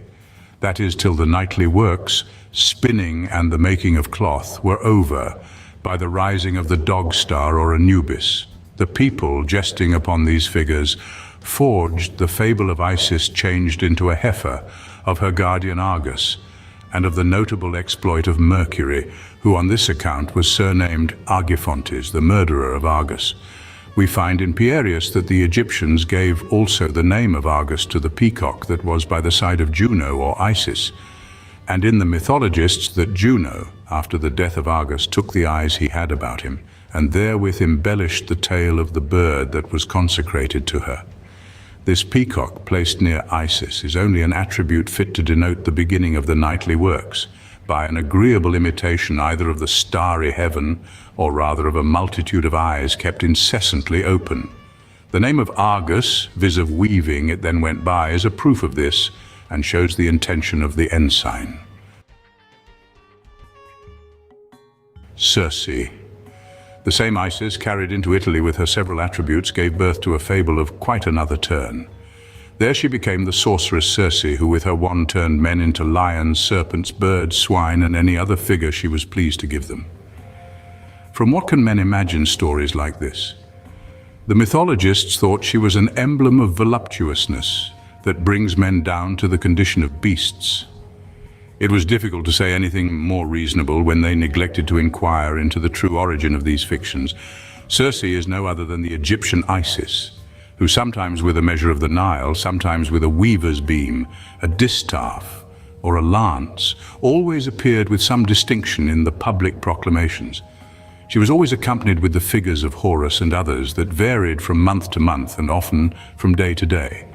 She was the principal part of the enigma to which all the other enigmatic emblems were subordinate. She was everywhere to be met with, and had always by her side and under her wand, sometimes a man with a dog's head, sometimes a lion, then a serpent or a tortoise, sometimes a whole child, at another time a child's head upon the body of a serpent, and successively the animals of the zodiac and others that denoted the return of the different rural works.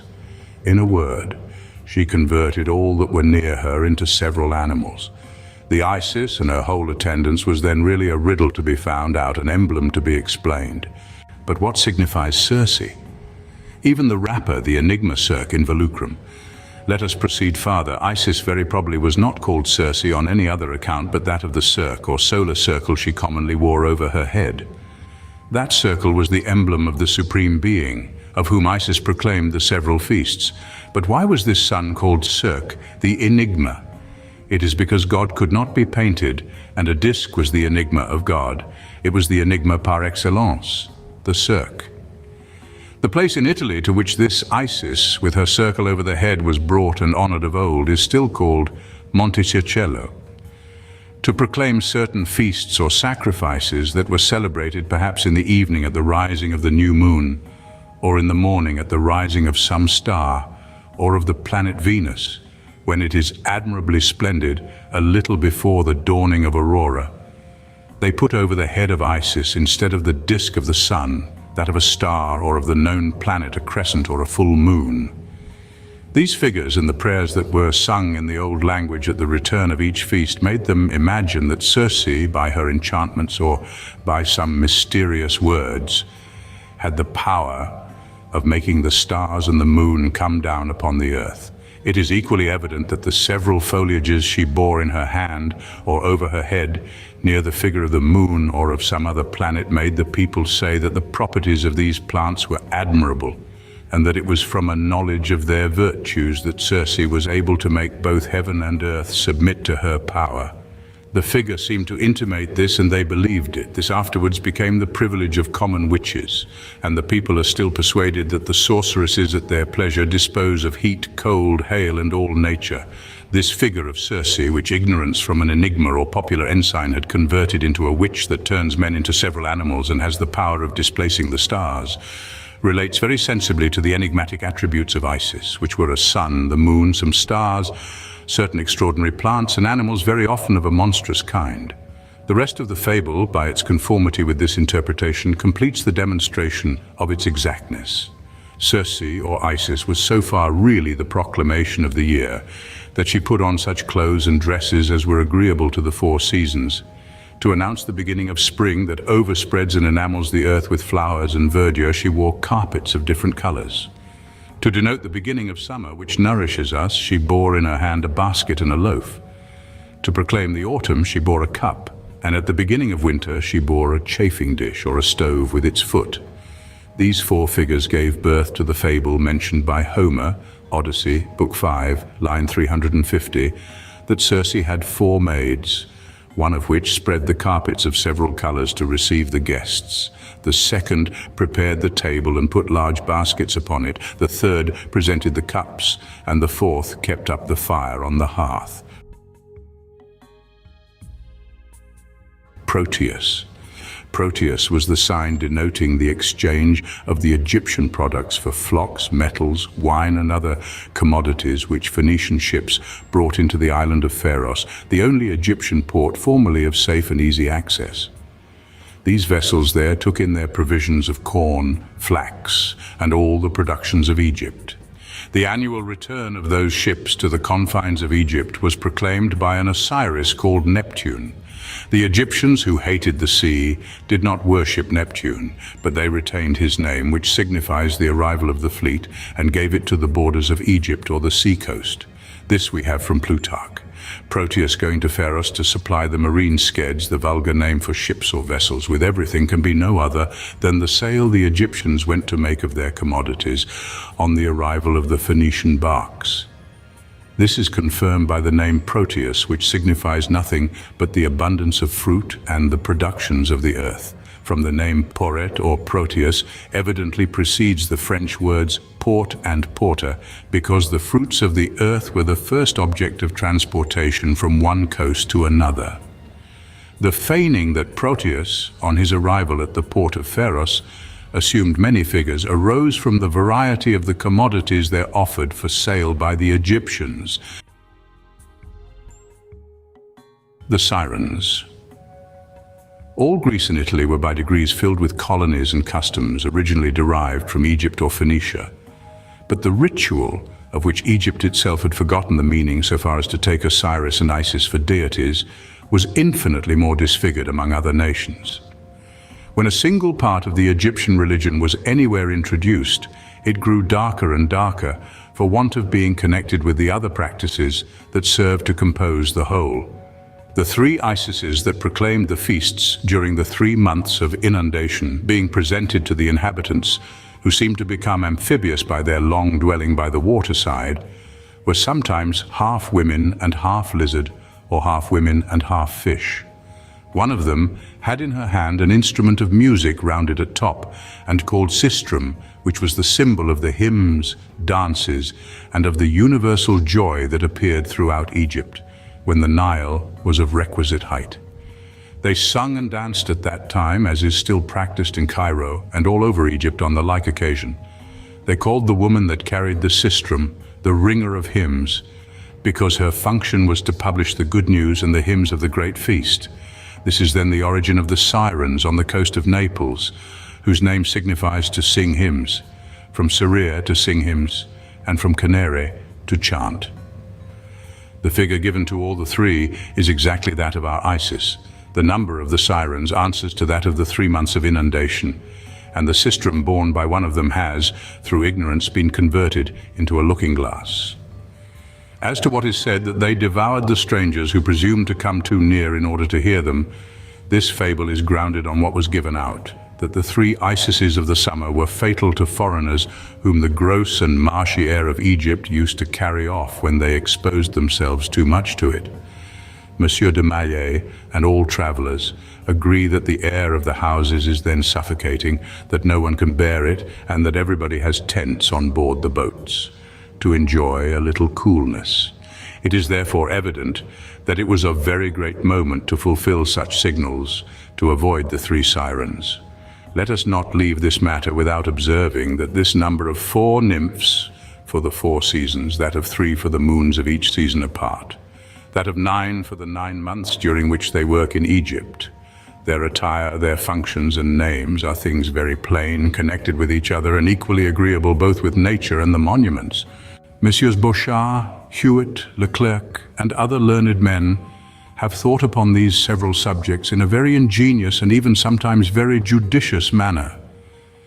But what they have said of them is destitute of connection. Facts do not favor their opinion. And when they have made a few mythologies accessible by the help of a first key, they cannot lead us any further without having recourse to a new key, or without wresting the sense of everything. If we use but one single key, and the bare idea of a sign is sufficient to introduce a sense, and some relations between figures so utterly incoherent, is it not because we are indeed arrived at their true original, and have found out the common and general intention from which they sprung? The metamorphoses and the phantoms. After these instances of fables evidently proceeding partly from Egyptian figures and partly from the popular expressions, equivocations or proverbs occasioned by the sight of these figures, we have acquired a privilege of asserting in general that from the same source, metamorphoses, phantoms and oracles sprung. All and every one of the Egyptian figures had been established only to proclaim the feasts and works to come. When they were become so many gods, all these deities had the privilege of foretelling future events, whence it happened, according to Herodotus, in Euterpe, numbered 52, that Jupiter, Minerva, Apollo, Diana, Mars, and above all Latona pronounced oracles to the Egyptians. The oracle of Latona became the most notable because really Latona being originally no other than the Isis, half woman, half lizard, or the Virgin Erigone united to a lizard's body to mark out the exact height of the increases of the Nile. She was the most consulted of any figure. All eyes were fixed upon this measure. They addressed to Latona every day and every hour. When she was at last made a goddess, the people who consulted her imagined that she knew everything. But we shall treat of this matter apart, as there is nothing in point of which it is so difficult to make men cast off their ancient prejudice as the predictions of futurity. The same source from which the oracles sprung has given birth to phantoms, the gods which men had forged to themselves, being for the most part hideous and monstrous figures, and the apprehension of the evil they were reputed capable of doing, having a greater share in the religion of nations than confidence and the love of justice. Men represented to themselves their own deities and the powers which they dreaded only under the ideas of figures bristling with serpents, armed with claws or horns, very often with yawning, wide-open jaws, and with such an aspect as could not but corrupt the imagination and reason of children. These empty phantoms fostered in them a childish terror that lasted as long as their lives. It is no longer any task to guess at the general origin of metamorphoses. Egypt is evidently the source of them. A man with a dog, wolf or lion's head, a woman who instead of feet has a lizard or a fish's tail, a child with the body of a serpent, and other like figures invented to supply the wants we have mentioned, being no longer understood. They imagined as many fables and miraculous changes as there were of these compound figures. This relish for surprising stories became universal in Phoenicia, then in Greece and all the world over. The least equivocation, historical facts abridged, short and proverbial expressions, all in short, gave birth to some miraculous transformations. This would be the proper place to explain the whole series of the metamorphoses and to recall them severally to their peculiar originals. I even conceive how several of them might be accounted for in a very plain manner, but it is enough for us to know how this odd taste came to take root in Greece and other places. The particular examination of these innumerable extravagances would become tiresome to my readers, and far from being willing to clog them with a new train of Phoenician etymologies, I'm really very much afraid of having already transgressed bounds, though I was indispensably obliged to follow this method. It is with ancient languages as with geometry. They must be made use of when there is necessity. But it is ridiculous to treat of needless matters merely for the sake of making a show of erudition and geometrical learning. Thank you for watching, and please don't forget to share, like, subscribe, and comment, and if you can please consider donating to Wars of the Roses. Links to PayPal and Patreon are in the description. Thank you so very much.